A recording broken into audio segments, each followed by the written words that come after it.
बंदी छोड़ सतगुरु रामपाल जी परमेश्वर जी की जय हो। सत्साई भाई और बहनों, दया परमपिता परमेश्वर जी की, सतगुरु रामपाल जी भगवान की, जिनके विशेष आशीर्वाद से, विशेष कृपया से दास एक बार पुनः आप सभी भगत भाई बहनों के सामने अध्यात्म से संबंधित कुछ विशेष बातें जो परमात्मा दास को प्रेरणा करते हैं और जिन विशेष बातों की वर्तमान में सारी संगत को विशेष आवश्यकता है आगे बढ़ने के लिए, तो उस विषय पे हम चर्चा करेंगे। हमारे अंदर दृढ़ विश्वास पैदा होगा, साथ ही हमें भक्ति मार्ग पर आगे बढ़ने की प्रबल प्रेरणा बनेगी। हमारी निकटता पूज्य गुरुदेव भगवान से निरंतर बढ़ती ही चली जाएगी और जिस प्रकार से वर्तमान में पूज्य गुरुदेव भगवान ने अध्यात्म में अपनी विशेष भक्ति विधि लागू करवाई है, पाती पंच पोहपकर पूजा, देव निरंजन और न दूजा, 5 ज्योतियों के साथ जो हम पूर्ण ब्रह्म परमेश्वर कबीर साहेब, जो कि वर्तमान में सतगुरु रामपाल जी के रूप में धरती पर सशरीर प्रकट हैं, उनकी आरती उतार रहे हैं। तो ये बहुत बड़ी दया, बहुत बड़ी रजा है गुरुदेव भगवान की आप और हम सभी सत्सेवक भाई बहनों के ऊपर। ये रजा अपने गुरुदेव भगवान की 5 ज्योतियों के साथ में आरती उतारना केवल कलयुग की बिचली पीढ़ी में ही शुरू होती है और ये रजा सर्वप्रथम विशेष वीवीआईपी आत्माओं के ऊपर होती है। तो भाई और बहनों, वीडियो को ज़्यादा से ज़्यादा शेयर करें। बहुत सारी बातें आज हम करेंगे क्योंकि इस समय सभी भगत भाई बहनों को एक दूसरे से जुड़कर रहना बहुत ज़रूरी है। इस समय परमात्मा की आप और हमारे ऊपर छप्पर फाड़ मेहर हो रही है और ये वो समय है, कहते हैं ना कि या तो बाबा जेल में या फिर बाबा रेल में। ये वो समय चल रहा है अध्यात्म का, गुरु को प्रसन्न करने का। अगर हम दृढ़ता के साथ साथ संगति से जुड़े रहे और अपने गुरुदेव भगवान को प्रसन्न करने की दिशा में आगे बढ़ते रहे तो हमारा बेड़ा पार है, फिर हमारे मोक्ष में कोई चूक नहीं है। और इस समय इन आध्यात्मिक क्रियाओं को लेकर यदि किसी ऐरे गहरे नत्थु बहरे आधे अधूरे भगत के कहने से, डगमग करने से, मन में शंका पैदा करने से यदि हम जरा भी बैक हो गए, जरा भी पीछे हट गए, जरा भी मन में दोष आ गया, तो भाई और बहनों फिर कई युगों पीछे चले जाएंगे, कई युगों पीछे। तो दास वीडियो शुरू करने से पहले सर्वप्रथम गुरुदेव भगवान का जयकारा लगाएगा, परमात्मा की स्तुति करेंगे। उसके बाद बैठकर हम परमेश्वर जी के आशीर्वाद से आगे की चर्चा शुरू करेंगे। बंदी छोड़ सतगुरु रामपाल जी भगवान की जय हो। परमपिता परमात्मा सारी सृष्टि के रचनहार, कुल मालिक, असंख्य ब्रह्मांडों के स्वामी, जगत गुरु, तीनों लोकों में प्रवेश करके सबका भरण पोषण करने वाले, राजाधिराज, आत्माधार, नाथों के नाथ, देवों के देव महादेव, सर्वेश्वर महेश्वर, मृत्युंजय, अजरो अमर, आदि अनादि, सनातनी प्रभु, जगत पिता जगदीश्वर, श्री श्री 1008 की उपाधि के वास्तविक अधिकारी, अकाल मूरत सौद स्वरूपी राम वासुदेव, सर्वगतम ब्रह्म, परम पूज्य, प्रथम पूज्य, परम संत, परम पुरुष, परम धनी, परम दयालु, सत्य कबीर, हक्का कबीर, अल्लाहु कबीर, अल्लाहु अकबर, बाखबर, अल्लाह ताला, जगत के तारणहार, जगत के मुक्तिदाता, जगत के जगन्नाथ, हारे के सहारे, हिंदुओं के राम, मुसलमानों के अल्लाह, सिखों के वाहिगुरु, ईसाइयों के मसीह, दया के सागर दयानिधि, करुणा के सागर करुणानिधि, स्वयंभू परिभू, संकट मोचन, कष्ट हरण, मंगल करण, दुख भंजन, अविगत कबीर, निर्विकार निर्विषम परमात्मा, अलय अलेख सतगुरु, आदि अनादि सतगुरु, असली मर्यादा पुरुषोत्तम, असली राम, असली कृष्ण, असली घनश्याम, असली मुरारी, राजाओं के राजा, महाराजाओं के महाराजा, शहंशाहों के शहंशाह, सम्राटों के सम्राट, भगवानों के भगवान, अल्लाहों के अल्लाह, प्रभुओं के प्रभु, मसीहाओं के मसीह, सच्चे वाहिगुरु, बाबाओं के बाबा, पीरों के पीर, सेठों के सेठ, जगत सेठ, सावड़सा सेठ, सर्वगुण संपन्न, अनंत कोटि कलाओं के स्वामी, अनंत कोटि ब्रह्मांडों के नायक, योगियों में महायोगी, ध्यानियों में महाध्यानी, सिद्धों में परम सिद्ध, ज्ञानियों में तत्व ज्ञानी, ब्रह्म ज्ञानी, महाज्ञानी, परम ज्ञानी, सर्वश्रेष्ठ ज्ञानी, विज्ञानी, युवा कबीर, समरथ कबीर, असमवात, अमित ओझा, सच्चे रहनुमा, करीम अल्लाह, शुभान अल्लाह, दुनिया के अंतिम पैगंबर। 8 सितंबर 1951 से गांव धनाना, जिला सोनीपत, हरियाणा, भारतवर्ष की पावन भूमि पे प्रकट रियल कल्कि भगवान श्री नारायण साकार हरि श्री बाबा साहेब नूर अनंत परमात्मा, सच्चे दरवेश, सच्चे बाखबर, संत श्रोमणी सतगुरु रामपाल जी परमेश्वर जी के चरण कमल में साध संगति से जुड़े हुए देश विदेश से हम सभी सत्सेवक भाई बहनों का अनंत कोटि दंडवत प्रणाम, अनंत कोटि दंडवत प्रणाम, अनंत कोटि दंडवत प्रणाम। बंदी छोड़ सतगुरु रामपाल जी भगवान की जय हो।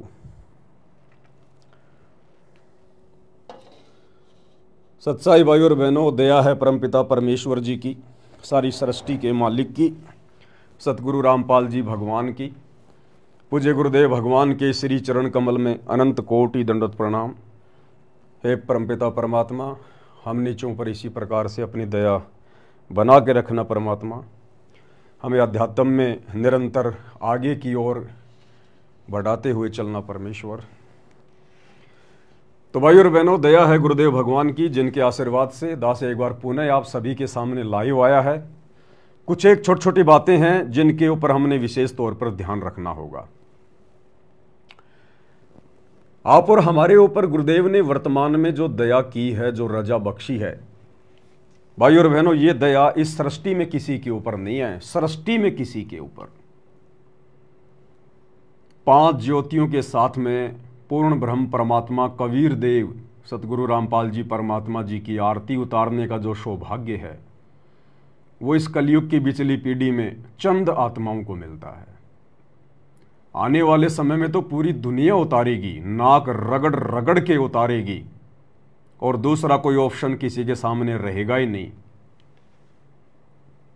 जब दुनिया की आंखें खुलेंगी महाविनाश के समय में 2028 के आसपास, जब मुसलमान भाई परेशान हो चुके होंगे, थक चुके होंगे, अपने अल्लाह को पुकार पुकार के मस्जिदों में सिजदा कर करके, लेकिन उस महाविनाश के समय में जब उनकी किसी प्रकार की कोई भी सहायता कहीं से नहीं होगी, और जब पता चलेगा कि वर्तमान में धरती पर तो एकमात्र अल्लाह एक ही है, सतगुरु रामपाल जी के रूप में आया हुआ है, तो मुसलमान धर्म के भाई बहनों की चौंध टूटेगी कि इन हमारे धर्म गुरुओं ने, मुल्ला मौलवियों ने, उलेमाओं ने, काजियों ने हमारे को गुमराह करके रखा हुआ था कि अल्लाह बेचून है, अल्लाह निराकार है, अल्लाह धरती पे नहीं आता, अल्लाह कभी मनुष्य के रूप में नहीं आता।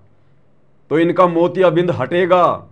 इनकी आंखों के ऊपर जो मुसलमान धर्म के धर्म गुरुओं ने जो अज्ञानता का पर्दा डाल रखा है, अल्लाह को निराकार कह के, इनका वो पर्दा हटेगा और सतगुरु रामपाल जी के चरणों में नाक रगड़नी पड़ेगी अंत में, और ये 5 ज्योति के साथ आरती उतारनी पड़ेगी और मानव धर्म को अपनाना पड़ेगा, क्योंकि पता चल जाएगा कि मुसलमान धर्म तो शैतान का चलाया हुआ है, सच्चे खुदा अल्लाह कबीर का नहीं है। इसी प्रकार हिंदू धर्म के मानने वाले जो अपने आप को सनातनी कह रहे हैं, जानते नहीं सनातन का सह भी। किसी से भी पूछ लो भाई 4 वेदों के क्या नाम है, गीता जी में कितने श्लोक हैं, गीता जी में कितने अध्याय हैं, जरा गीता जी का कोई एक श्लोक तो सुनाओ। 99.99% हिंदुओं को नहीं पता ये बात है, और कहते हैं हम सनातनी, हम सनातनी। तो इनका भी भ्रम टूटेगा सन 2028 के आसपास, महाविनाशकारी समय के उस समय पे, जब ये थक चुके होंगे अपने देवी देवताओं के आगे नाक रगड़ रगड़ के, मंदिरों में जा जाके प्रार्थनाएं कर करके, और जब उस महाविनाशकारी समय में, जिस समय अकाल, बाढ़, भूकंप, वायरस, महामारी, युद्ध, गृह युद्ध, उस समय जब कोई भी इनकी सहायता के लिए नहीं आएगा, तो अंत में अपनी जान बचाने के लिए मजबूरन सतगुरु रामपाल जी इस कल्कि भगवान के चरणों में आना पड़ेगा। इसी प्रकार ईसाइयों को और सिखों को अपनी वो परंपरागत पूजा पाठ को छोड़कर सतगुरु रामपाल जी के चरणों में नाक रगड़ना पड़ेगा। दूसरा ऑप्शन धरती पर नहीं मिलेगा। परंतु आप और हमारा सौभाग्य है कि आज हम अपने गुरुदेव भगवान की परमात्मा के रूप में पहचान कर पाए, और ये पहचान उनकी विशेष रजा के बिना, उनके विशेष आशीर्वाद के बिना नहीं हो सकता। गुरुदेव जिन आत्माओं पर दया बख्शेंगे, रजा करेंगे, जिन आत्माओं से अपनी पहचान करवाएंगे, वही आत्माएं सतगुरु रामपाल जी में कबीर भगवान को देख सकती हैं। अन्यथा भाई और बहनों, चाहे आप 24 घंटे उनकी गोद में बैठे रहिए, आपको आभास भी नहीं होगा कि सतगुरु रामपाल जी कौन परम शक्ति है। और इसका सबसे बड़ा उदाहरण है सतगुरु रामपाल जी का कलयुगी परिवार। सतगुरु रामपाल जी के बेटा बेटी, भाई बंधु, रिश्तेदार, उनकी पत्नी, उनके आड़ोसी पाड़ोसी, उनके रिश्तेदार, ये कोऑर्डिनेटर, आज ये लोग अंधकार में हैं। ये लोग सतगुरु रामपाल जी को मानुष समझते हैं। मानुष अपने जैसा मनुष्य, मां के गर्भ से जन्म लेकर आए हुआ एक आम व्यक्ति मानते हैं। और एक दाढ़ी मूंछ वाली कबीर जी की समझे जाने वाली बेजुबान, मुर्दा, नकली फोटो को, जो उनके महीने में कबीर प्रकट दिवस मनाकर अपना भगवान मानकर पूज रहे हैं, इनकी बुद्धि को चोर हर ले गए। चोर, पत्थर पड़े इनकी बुद्धि पर।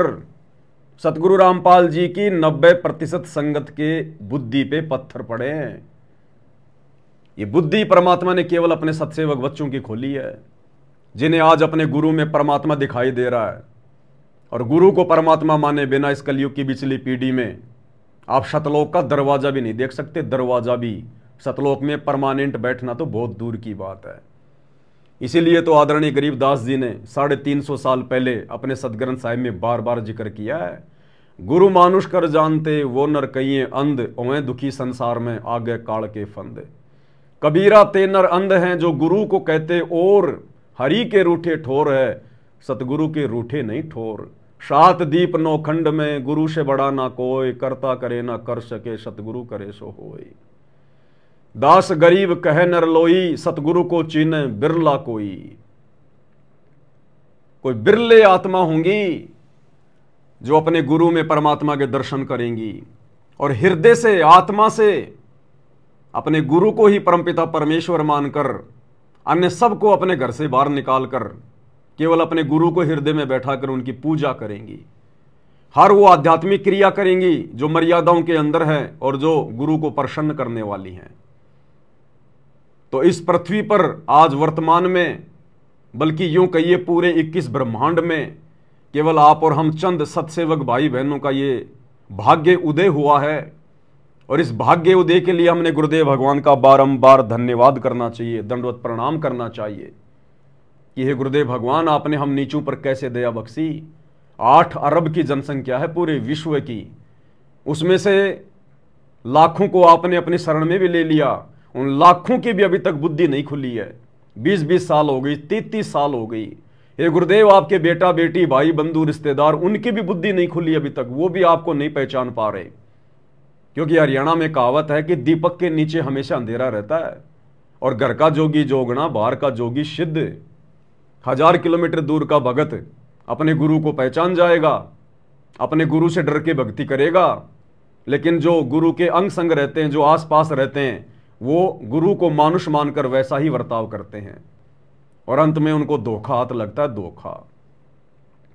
तो बहुत बड़ी रजा भाई और बहनों, वर्तमान में देवी देवता भी खुशी के मारे झूम रहे, खुशी के मारे। क्योंकि गुरुदेव भगवान ने हमें बताया कि बच्चों, जो तुम हवन यज्ञ करते हो अपने घर पर, जो तुम ज्योति जलाते हो, इसकी सूक्ष्म वासनाओं पर देवलोक में जाती है। देवता भी बड़े प्रसन्न होते हैं, बड़े आनंदित होते हैं कि भाई ये कौन भगत आ गए धरती पर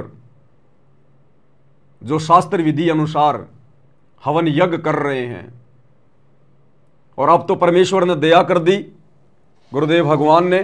अब तो हम अपने परमपिता परमेश्वर जी की, सतगुरु रामपाल जी भगवान की पांति पंच पोहप कर पूजा और देव निरंजन और न दूजा। हम अपने गुरुदेव भगवान की 5 ज्योतियों के साथ में आरती उतार रहे हैं। पूर्ण ब्रह्म परमेश्वर की, सारी सृष्टि के मालिक की आत्मा गद गद हो रही है। भाई और बहनों, इन्हीं क्रियाओं से परमात्मा प्रसन्न होते हैं। इन बातां के पाइए कर सतगुरु नजर निहाल और राजी कर सतगुरु रूठे नू। सतलोक से हमारी नो एंट्री हो रखी है। हमने अपने गुरुदेव भगवान को नाराज किया हुआ है, सतगुरु रामपाल जी को, इस कबीर भगवान को। अब हमने इनको प्रसन्न करना पड़ेगा। हमने हर वो आध्यात्मिक क्रिया करनी पड़ेगी जो गुरुदेव ने स्पष्ट तौर पर करने के लिए लिखी हुई है। और संध्या आरती के सरलार्थ में शुरू में ही पहली आरती हर दरबारे, तेज पुंज जहां प्राण उधारे, पांति पंच पोहप कर पूजा, देव निरंजन और न दूजा। पांति पंच पोहप कर पूजा, देव निरंजन और न दूजा।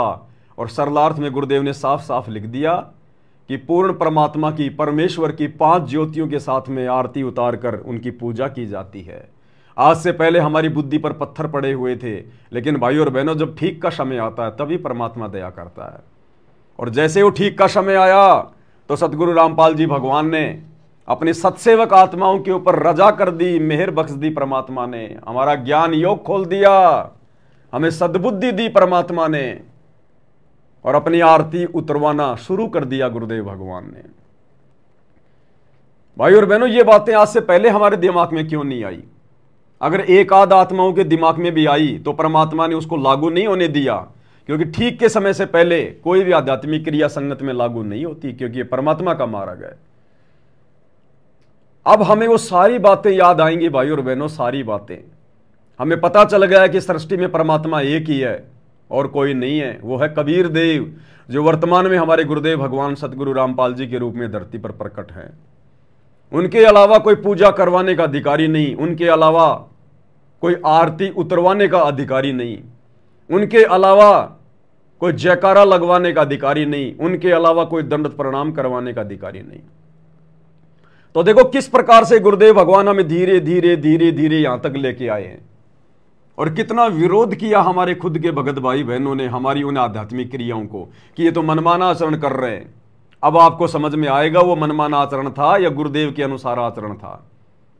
सबसे पहले हम सत्सेवक भाई बहनों ने केवल अपने गुरुदेव भगवान की फोटो को ही अपने दरबार में रखा, अपने घर पर रखा, और बाकी जितनी भी फोटोएं थी उन सब फोटोओं को गुरुदेव भगवान ने प्रेरणा कर करके सत्सेवकों के दरबार से और घर से बाहर निकलवा दिया, क्योंकि मालिक ने अंत में अपनी आरती उतरवानी थी। और गुरुदेव भगवान की 5 ज्योति के साथ में आरती केवल उसी घर में उतर सकती है जिस घर में केवल एकमात्र सतगुरु रामपाल जी भगवान की प्रतिमा हो, केवल उन्हीं की फोटो हो। जिस घर में गुरुदेव के अलावा किसी और की फोटो है, गरीबदास जी की, दादा गुरु जी की, पंडित चिदानंद जी की, या दाढ़ी मूछ वाले नकली कबीर की, उस घर में कभी भी ये आरती सफल नहीं हो सकती, क्योंकि हमें पतिव्रता पद पर आकर इस भक्ति को सफल बनाना है। और पतिव्रता पद के लिए एकमात्र अपना पति कौन है उसकी पहचान होनी चाहिए, और पहचान होने के बाद घर के दरबार साहिब में केवल उसी का फोटो होना चाहिए, किसी दूसरे का नहीं। तो मालिक ने आगे चलकर विधिवत तरीके से अपनी आरती उतरवानी थी। उसके लिए परमात्मा ने हमें धीरे धीरे धीरे धीरे आगे बढ़ाया, और सबसे पहले सभी फोटोओं को हमारे घरों से बाहर निकलवाया। हम सत्सेवक भाई बहनों ने इन फोटोओं को फाड़ फाड़ के सोशल मीडिया पर दूसरों को भी संदेशा दिया, अपने भगत भाई बहनों को, लेकिन उनकी बुद्धि में यह बात नहीं आई, उनके माड़े भाग। तो सबसे पहले परमात्मा ने बाकी सभी फोटोओं को हटवाया, केवल गुरुदेव भगवान की फोटो ही हमने दरबार साहिब में विराजमान की। उसके बाद फिर हमने धीरे धीरे सबका जयकारा लगाना छोड़ दिया, केवल हम अपने गुरुदेव भगवान का ही जयकारा लगाते हैं, क्योंकि परमात्मा ने 5 ज्योतियों के साथ में अपनी आरती जो उतरवानी थी। और यदि हम अपने गुरुदेव की 5 ज्योतियों के साथ में आरती उतार रहे हैं और साथ में गरीबदास जी की जय, दादा गुरु जी की जय, फलाने की जय, तो ये आरती परमात्मा को स्वीकार नहीं होती। हम पतिव्रता पद पे नहीं माने जाते, इसलिए गुरुदेव भगवान ने सारे जयकारे हटवा दिए, क्योंकि परमात्मा ने ये विधि 5 ज्योति वाली ये संगत में लागू करवानी थी। बहुत विरोध हुआ, लेकिन परमात्मा ने जो करवाना था भाई वो तो करवाना ही था। उसके बाद संध्या आरती में परमात्मा ने चेंज करवाया, नई भक्ति बोध बनवाई, और पेज नंबर 61 पर जो वाणी है, नाम लिए से सब बड़े रिंचक नहीं कसूर, और गरीबदास के चरणों की मैं सिर पर डारूं धूर। परमात्मा ने यहां से गरीबदास जी का नाम हटवा दिया और नाम उन्होंने अपना खुद का वहां पर लिखवाया कि नाम लिए से सब बड़े रिंचक नहीं कसूर, सतगुरु रामपाल जी के चरणों की मैं सिर पर डारूं दूर। यदि आज हम गरीबदास जी का नाम बोल रहे होते कि गरीबदास के चरणों की मैं सिर पर डारूं धूर, और यदि हम 5 ज्योतियों से गुरु जी की आरती भी उतार रहे होते तो हमारी आरती कभी सफल नहीं होती। हम आरती उतार रहे हैं सतगुरु रामपाल जी की और कह रहे हैं कि गरीबदास के चरणों की मैं सिर पर डारूं धूर। क्यों भाई, ये तो दोगला काम हो गया, तो दोगला आचरण हो गया। आरती उतार रहे हैं भगवान सतगुरु रामपाल जी की, फिर हम गरीबदास जी के चरणों की धूर अपने सिर पर क्यों डालेंगे? गरीबदास जी हमारे परमात्मा थोड़ी है, हमारे स्वामी थोड़ी है। तो परमेश्वर ने वहां से गरीबदास जी का नाम हटवाया, बहुत ज्यादा विरोध हुआ, दास को जेल जाना पड़ा। बरवाड़ा थाने में सतलोक आश्रम का मीडिया प्रभारी चांद राठी सबके सामने मुझे थप्पड़ मारता है कि तूने यहां पर गरीबदास जी का नाम क्यों हटा दिया। वो इसलिए हटा दिया क्योंकि सतगुरु रामपाल जी भगवान ने हटवा दिया। क्यों? क्योंकि आज उनकी 5 ज्योति के साथ में आरती जो उतारनी थी, तो भला हम गरीबदास जी का नाम कैसे बोल सकते हैं वहां पर, जब एकमात्र परमात्मा ही सारी सृष्टि में कबीर देव सतगुरु रामपाल जी हैं। उसके बाद भाई और बहनों, संध्या आरती के लास्ट में मेरे गुरुदेव भगवान दियो काट काल की फांसी, इसकी लास्ट चौपाई सारी संगत क्या बोलती है? स्वामी राम देवानंद जी दाता आपकी घणी सतावे बाता, तेरा रामपाल अज्ञान किया सतलोक का वासी। अगर परमात्मा ने वो चेंज नहीं करवाया होता हम सत्सेवकों से, तो आज हमारी ये आरती सफल नहीं होती। हम आरती कर रहे अपने गुरु जी के आगे, सतगुरु रामपाल जी के आगे, और जयकारा किसका लगा रहे? दादा गुरु जी का, स्वामी राम देवानंद जी दाता। तो हमारी आरती हमारे गुरु जी को कैसे समर्पित होगी? हम अपना दाता, अपना भगवान, अपना बाप कह रहे हैं स्वामी राम देवानंद जी को, और आरती उतार रहे हैं संत रामपाल जी के आगे, तो कभी भी सफल नहीं होती। तो परमेश्वर ने पाती पंच पोप कर पूजा, ये सिस्टम शुरू करवाना था। उसके लिए परमात्मा ने सारे चेंजमेंट करवाए, धीरे धीरे धीरे धीरे। काल ने बहुत विरोध करवाया, हमारे भगत भाई बहनों के अंदर कुप्रेरणा करके, उनके घट में बैठकर काल ने बहुत तांडव मचाया। लेकिन परमात्मा तो परमात्मा भाई, अगर मालिक ने, अगर जो चीज परमात्मा ने करवानी है, परमात्मा का आशीर्वाद है, फिर उसको भला रोक कौन देगा? तो हम सभी भगत भाई बहनों ने संध्या आरती से लास्ट की लाइन को चेंज कर दिया, और क्या क्या रखा? परमेश्वर सतगुरु रामपाल जी दाता आपकी घनी अमोलख बाता। परमेश्वर सतगुरु रामपाल जी दाता आपकी घनी अमोलख बाता। थारा पवन दास अज्ञान अज्ञान की जो सतलोक को वासी। यानी अपना अपना नाम सभी भगत भाई बहन बोलते हैं। अब बताओ, इस आरती के साथ में, 5 ज्योति के साथ में, हम ये कैसे कह सकते हैं कि तेरा रामपाल अज्ञान किया सतलोक का वासी? हम अपने भगवान को अज्ञानी कहेंगे? हम अपने भगवान को इस जीभ से अज्ञानी शब्द कैसे बोल सकते हैं कि तेरा रामपाल अज्ञान? तो परमेश्वर ने वो चेंज करवाया कि बच्चों, मैंने तुम्हें अध्यात्म में आगे लेके जाना, भक्ति मार्ग में।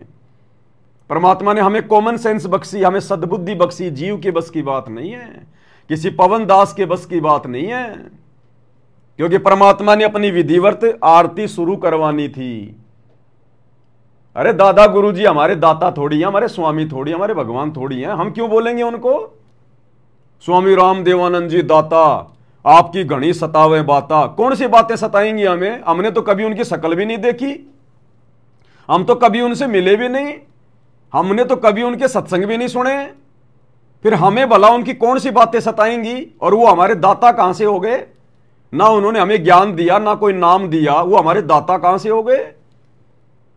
तो भाई और बहनों, वो वाणी पूज्य गुरुदेव जी गुरु शिष्य परंपरा का निर्वाह करते हुए, और जो उन्होंने आदरणीय राम देवानंद जी को 17 फरवरी 1988 को जो मुंह बोला गुरु बनाया था, लोक दिखावे में आप और हमें पाठ पढ़ाने के लिए कि अपने गुरु के प्रति शिष्य ने कितना अधीन होना चाहिए, तो गुरुदेव भगवान अपने मुंह बोले गुरु जी को ऐसा कह रहे हैं कि स्वामी राम देवानंद जी दाता आपकी घनी सतावे बाता, तेरा रामपाल अज्ञान की सतलोक का वासी। लेकिन हमारे गुरु जी कौन है? दादा गुरुजी नहीं है, हमारे गुरुजी सतगुरु रामपाल जी हैं। तो हम अपने गुरुजी के लिए बोलेंगे यहां पर कि परमेश्वर सतगुरु रामपाल जी दाता, आपकी घणी अमोलक बाता और थारा पवन दास अज्ञान की ओ सतलोक का वासी। तब ये आरती सफल होगी। आरती कर रहे हैं और अपने गुरुजी को कह रहे हैं तेरा रामपाल अज्ञान, तेरा रामपाल अज्ञान। हमारी आरती लाख जन्म में सफल नहीं हो सकती। तो सत्सेवक भाई बहनों, अब आप लोगों को ये सारी बातें समझ में आएंगी धीरे धीरे कि क्यों परमात्मा अपने भक्ति मार्ग में धीरे धीरे वो बदलाव करवा रहे थे। आज आपको समझ में आ रहा होगा, क्योंकि परमात्मा ने अंत में हमारे हृदय में बैठ के परमात्मा के रूप में, और ये पाती पंच पोप कर पूजा देव निरंजन और न दूजा, परमात्मा ने अपनी पंच ज्योति वाली आरती उतरवाणी थी। आरती इसमें हम किसी और को शामिल नहीं कर सकते, ना गरीबदास जी को, ना चिदानंद जी को, ना दाढ़ी मूछ वाले नकली कागज के टुकड़े उस कबीर को, ना गरीबदास जी को, ना दादा गुरु जी को। अपने गुरु के अलावा इस आरती में हम किसी और का जयकारा नहीं लगा सकते। इस आरती के समय हम अपने गुरुदेव के अलावा दरबार में किसी और की फोटो नहीं रख सकते, अन्यथा यह आरती परमात्मा को स्वीकार नहीं होगी कभी भी। तो कितनी बड़ी रजा, कितनी बड़ी मेहर गुरुदेव भगवान ने आप और हमारे ऊपर बख्शी। और आने वाले समय में यह संगत खून के आंसू रोएगी। देखो, दुनिया तो अपने भाग्य के अनुसार जैसा भी उनके भाग्य में अपना भोगेगी आने वाले समय में, विनाशकारी समय में।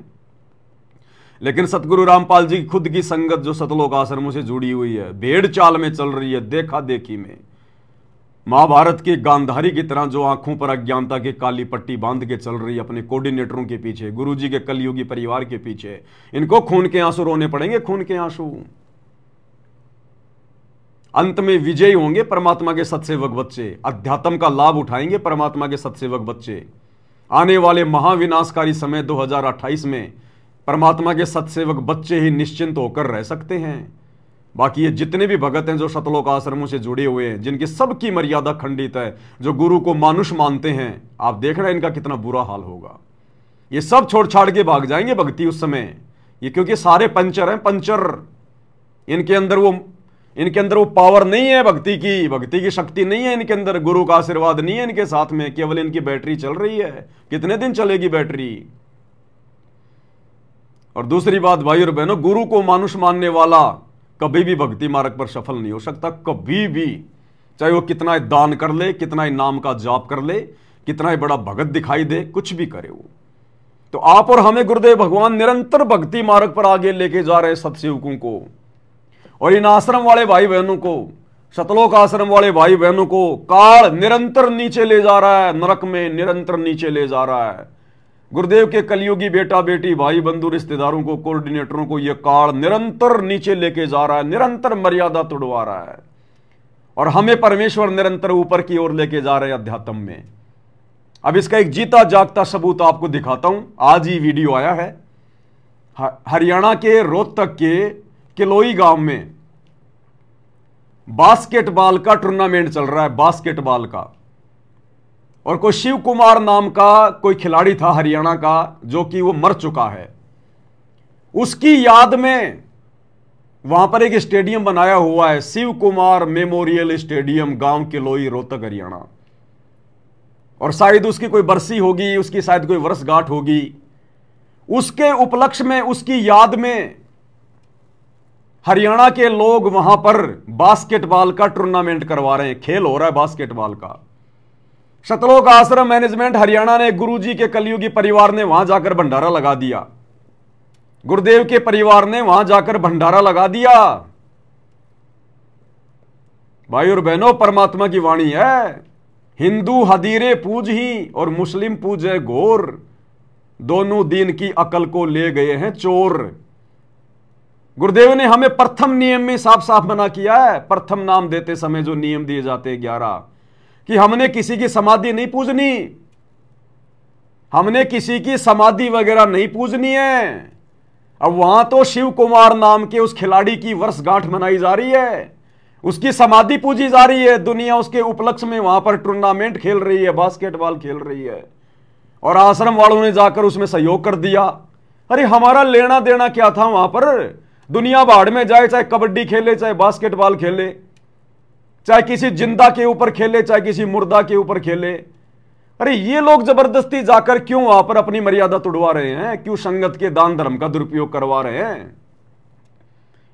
तो आश्रम वालों ने जाकर वहां पर भंडारा लगा दिया सबके लिए, हजारों लोगों के लिए। तो भाई और बहनों, ये तो मरे हुए लोगों की यादगारों पर जाकर और दुनिया का सहयोग कर रहे हैं, समाधियां पूज रहे हैं, समाधियां। मर्यादा नाम की चीज भी नहीं है, चीज भी। काल इनको निरंतर नीचे की ओर लेके जा रहा है, निरंतर नीचे की ओर।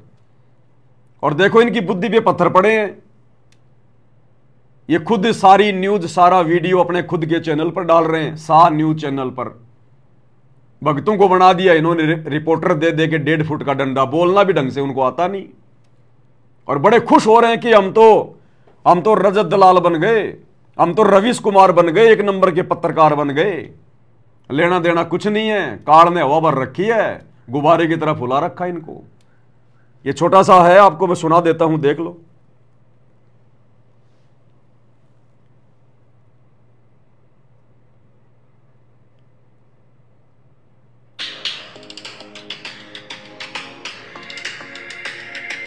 नमस्कार दर्शकों, मैं सुनील कुमार, SC न्यूज हरियाणा से।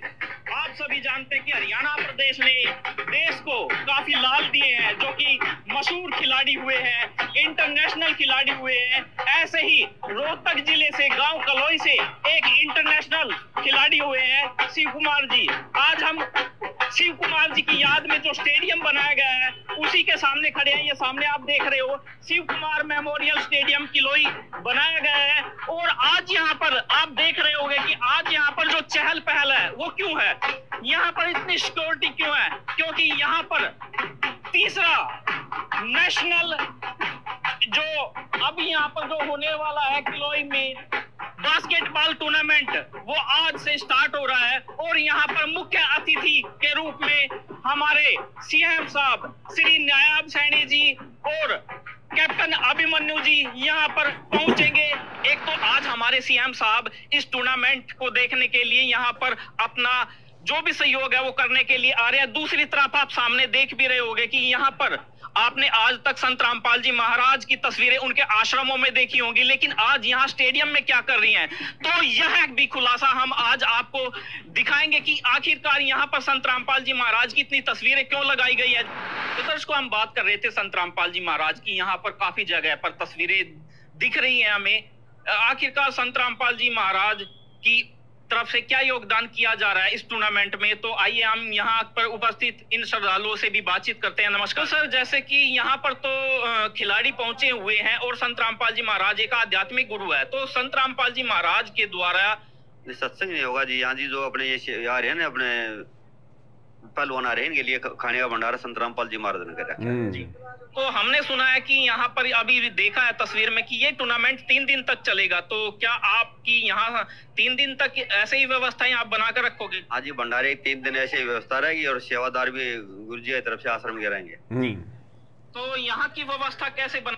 काफी है भाई और बहनों, काल निरंतर इनको नीचे लेके जा रहा है, निरंतर नीचे, इनकी कमर तोड़ने के लिए। आने वाले महाविनाशकारी समय में किसी भी प्रकार से गुरुदेव भगवान इन आश्रम वालों की, अपने परिवार की, इस लाखों की भीड़ की कोई मदद ना कर सके।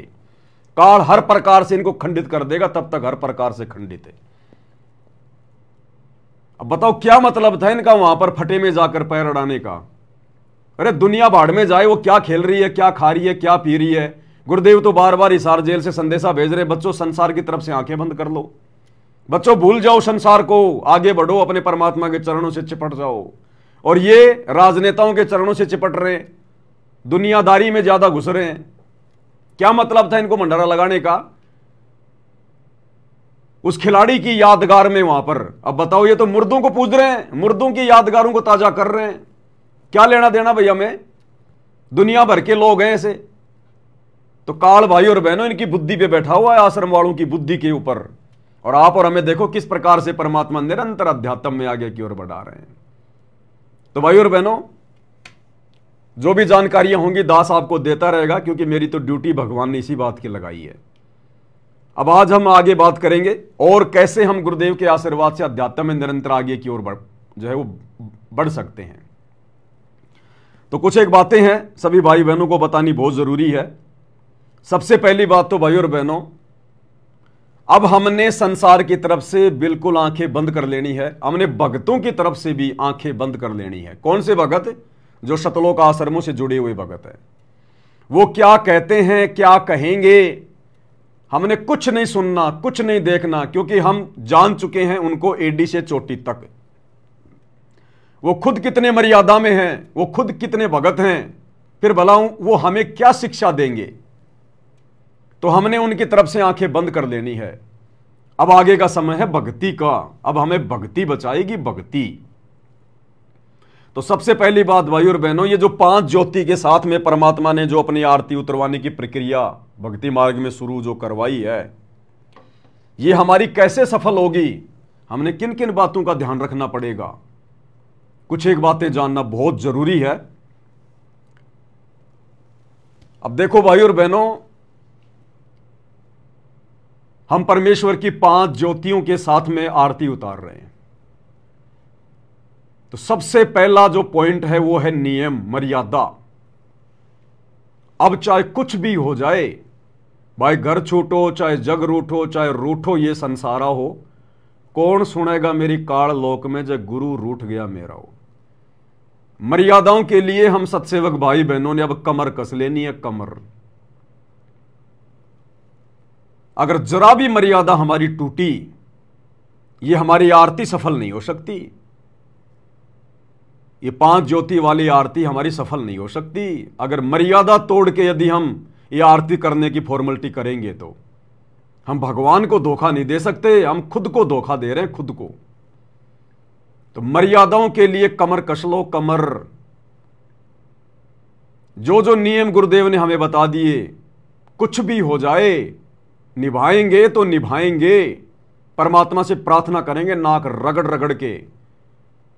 चाहे किसी का पति रूठे तो रूठे, किसी की पत्नी रूठे तो लाख बार रूठे, किसी की पत्नी घर छोड़कर जाए तो लाख बार जाए, किसी का जो है पति जाए तो लाख बार जाए, किसी के सास ससुर नाराज हों, किसी के माता पिता नाराज हों तो लाख बार हो जाए।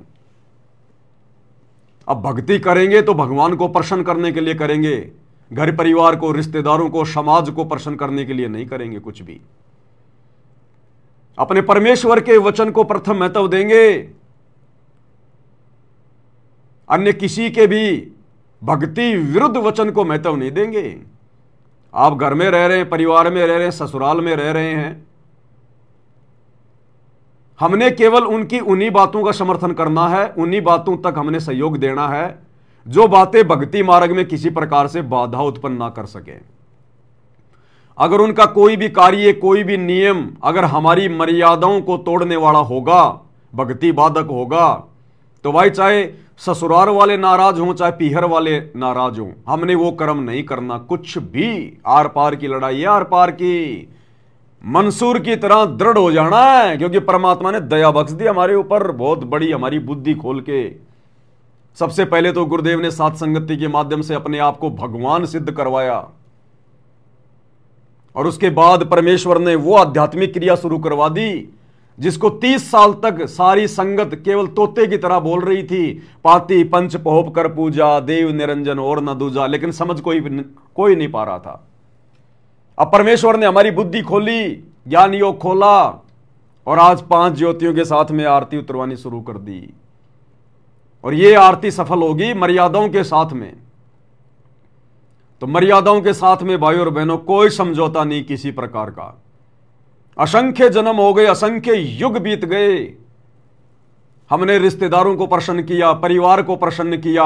आज ना वो रिश्तेदार हमारे साथ में, ना वो परिवार हमारे साथ में। कोई कहीं पे जो है गधा बन के घूम रहा है, कोई कहीं पे जो है कुत्ता बन के घूम रहा है, कोई लक 84 में पड़ा है, कोई नरक में सड़ रहा होगा। क्या काम आया हमारे वो कुल परिवार जिन्होंने हमेशा हमारी भक्ति में बाधाएं उत्पन्न की। अब हमने परमेश्वर को प्रसन्न करना है, गुरुदेव भगवान को प्रसन्न करना है, और ये अगर प्रसन्न हो गए तो लक 84 मिटेगी, नरक का कष्ट मिटेगा, सदा सदा के लिए हमारा मोक्ष होगा, सतलोक में अखंड सुख भोगने के लिए परमात्मा बैठा देगा। और गुरुदेव भगवान भी अपनी वाणी में कहते हैं कोटि शीश तूने दे दिए यम राजा की फेंट, कि बच्चों तुमने करोड़ों शीश दे दिए, अपने करोड़ों शीश कभी लक 84 में पढ़कर, गधा कुत्ता सुअर बनकर, बकरा बनकर, मुर्गा बनकर इस काल ने तेरे शीश कटवाए। करोड़ों शीश तूने दे दिए यम राजा की फेंट, फेंट यानी झटके से लेता है, जबरदस्ती। और एक शीश दे के देख ले सतगुरु अपने की भेंट, कि तू एक सिर अपना अपने सतगुरुदेव भगवान के चरणों में ज्ञान को आधार बना के समर्पित कर दे। सतगुरु को शीश देने का मतलब है मर्यादाओं में रहकर भक्ति कर, चाहे कितना ही संघर्ष क्यों ना करना पड़े। फिर देख उस एक शीश के बदले में मैं तुझे क्या दूंगा। ये काल जो तूने इसको करोड़ों शीश दे दिए, फिर भी तुझे इसने कुछ नहीं दिया धोखे के अलावा। और एक शीश अपने गुरुदेव को समर्पित करके देख कि ये जीवन मेरा आगे का मेरे गुरुजी के लिए, संसार कुछ नहीं है मेरे लिए, ये तो जेल है, जेल सतलोक की। मैं तो कष्ट भोग रहा हूं यहां पर, राजा बन के भी, महाराजा बन के भी, देवता बन के भी। यहां तो पाप और पुण्य दोनों हमारे लिए घातक है, घातक। पाप कर्मों से तो आदमी वैसे दुखी, और पुण्य कर्मों से वो राजा बनेगा, राजा बन के पाप कमाएगा, अगले जन्म में गधा बनेगा। वो पुण्य भी हमारे लिए जेल है। तो ये शीश हमने अपने गुरुदेव को समर्पित करना है, ये जीवन अपने गुरुदेव को समर्पित करना है। मर्यादा नहीं तोड़ेंगे तो नहीं तोड़ेंगे। अनजाने में टूट गई, परमात्मा माफ करेगा। अब हम किसी का कोई दबाव नहीं मानेंगे, और फिर हमारे साथ हमारा भगवान रहेगा। जब हम इतने दृढ़ हो जाएंगे ना मर्यादाओं के लिए, गुरुदेव को प्रसन्न करने के लिए, परमात्मा शीश पे आके बैठ जाएगा, अपने बच्चे के शीश पे आके। घनघोर घटा परमात्मा ऐसे टाल देगा उन संकटों को एक सेकंड में। हमने दृढ़ विश्वास बना के रहना है। तो यह सबसे पहला नियम है, तब हमारी ये आरती परमात्मा स्वीकार करेगा, सुबह के नित्य नियम के समय और संध्या आरती के समय, अन्यथा हमारी आरती सफल नहीं हो सकती। अगर जरा भी मटके में छेद हो गया, जरा भी मटके में छेद हो गया, आप पानी डालते रहो, पानी नीचे से निकलता रहेगा, अंत में प्यासा मरना पड़ेगा, प्यासा। तो जरा भी मर्यादा टूट गई तो भाई भक्ति मार्ग में फिर हमारी कमाई जो है वो निकलती रहेगी। ये सूक्ष्म खेल है सारा का सारा। दूसरी बात भाई और बहनों जो बहुत ज्यादा इंपॉर्टेंट है,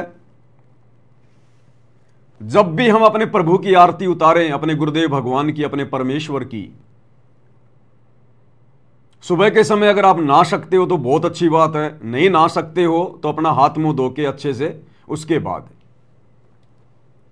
और दोनों समय, क्योंकि दोपहर को हमने ये 5 दीपक वाली आरती, जला की आरती नहीं करनी है, सुबह और शाम, सुबह के नित्य नियम के समय और शाम को संध्या आरती के समय।